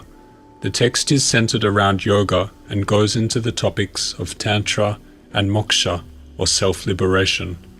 There are some passages pertaining to semen retention which we will now read. Ejaculation of semen is death. Preserving it within is life. Therefore, let the yogi preserve his semen with great care. Verily, verily, men are born and die through semen. Knowing this, let the yogi always practice to preserve his semen. When through great efforts success in the preservation of the semen is obtained, what then cannot be achieved in this world? Through the greatness of its preservation, one becomes like me in glory. The Vindu, semen, causes the pleasure and pain of all creatures living in this world, who are infatuated and are subject to death and decay. For the yogi, this preservation of semen is the best of all yogas, and it is the giver of happiness. Though immersed in enjoyments, men get powers through its practice. Through the force of his practice, he becomes an adept in due season, in his present life. The yogi certainly obtains through this practice all kinds of powers, at the same time enjoying all the innumerable enjoyments of the world. This yoga can be practiced along with much enjoyment, therefore the yogi should practice it. There are two modifications of the Vajrandi, called Sahajoni and Amarani. By all means, let the yogi preserve the semen. He conquers the mind and can restrain his breath and his semen. Then he gets success in this as well as the other world, without doubt. Sunu Qing. The ancient Chinese sexology classic Sunu Qing was written before the Han Dynasty in China. It contains many of the ancient Taoist secrets of sex. It was written as a dialogue between the goddess Sunu and an emperor. The Yellow Emperor addressed a question to Sunu saying, "If I were to refrain for a long time from intercourse, what would be the result?" Sunu answered, "That would be a grave mistake. Heaven and earth have their opening and closing, and yin and yang their activities and transformations. Man must conform to yin and yang and follow the four seasons. If you were to abstain from intercourse, your spirit would have no opportunity for expansiveness, and yin and yang would be blocked and cut off from one another. How could you thus strengthen yourself? You must cultivate your qi through frequent practice and eliminate the old while absorbing the new, to improve yourself. If the jade stalk does not stir, it dies in its lair. So you must engage frequently in intercourse as a way of exercising the body. To be aroused, but not ejaculate, is what is called returning the qing. When the qing is returned to benefit the body, then the Tao of life has been realized." The Yellow Emperor said, "How then should man and woman regulate their sexual relations?" Sunu answered, "The Tao of intercourse has definite characteristics that enable man to preserve his health and woman to be free of all illness. They will be happy in their hearts, and the power of their qi will be strong. Those who are ignorant of its practice will gradually grow weaker. If you wish to know this Tao, it consists in settling the qi, calming the mind, and harmonizing the emotions. When the three qi are awakened and the spirit is focused, then when you are neither cold nor hot, neither hungry nor full, completely settle the whole body. Now relax, penetrate shallowly, and move slowly with infrequent thrusts and withdrawals. In this way, the woman will be satisfied and the man retain his vigor. These are the principles by which to regulate one's sexual relations." Tsai Nu asked, "The pleasure of intercourse lies in ejaculation. Now if a man locks himself and refrains from emission, where is the pleasure?" Peng Su answered, "When qing is emitted, the whole body feels weary. One suffers buzzing in the ears and drowsiness in the eyes. The throat is parched and the joints heavy. Although there is brief pleasure, in the end there is discomfort. If, however, one engages in sex without emission, then the strength of our qi will be more than sufficient and our bodies at ease. One's hearing will be acute and vision clear. Although exercising self-control and calming the passion, love actually increases, and one remains unsatiated. How can this be considered unpleasurable?" The Yellow Emperor said, "I wish to hear of the advantages of sex without emission." Sunu replied, "One act without emission makes the chi strong. 2 acts without emission makes the hearing acute and the vision clear. 3 acts without emission makes all ailments disappear. 4 acts without emission and the 5 spirits are all at peace. 5 acts without emission makes the pulse full and relaxed. 6 acts without emission strengthens the waist and back. 7 acts without emission gives power to the buttocks and thigh. 8 acts without emission causes the whole body to be radiant. 9 acts without emission and one will enjoy unlimited longevity. 10 acts without emission and one attains the realm of the immortals." Mawang Dui, Silk Texts. Discovered inside of a sealed tomb in Mawang Dui in China, these were the philosophical and medical texts dated 168 BC. In one of the works it was written, "The way to extend life involves watching over the closing off of the flow of semen. When the semen is locked up and stored in a timely manner, then spiritual clarity comes and builds up, and when it builds up, it inevitably becomes evident. Locking up the semen to stabilize vitality ensures that the supply of sexual fluid is never exhausted. Then diseases do not afflict you. You can live a long time."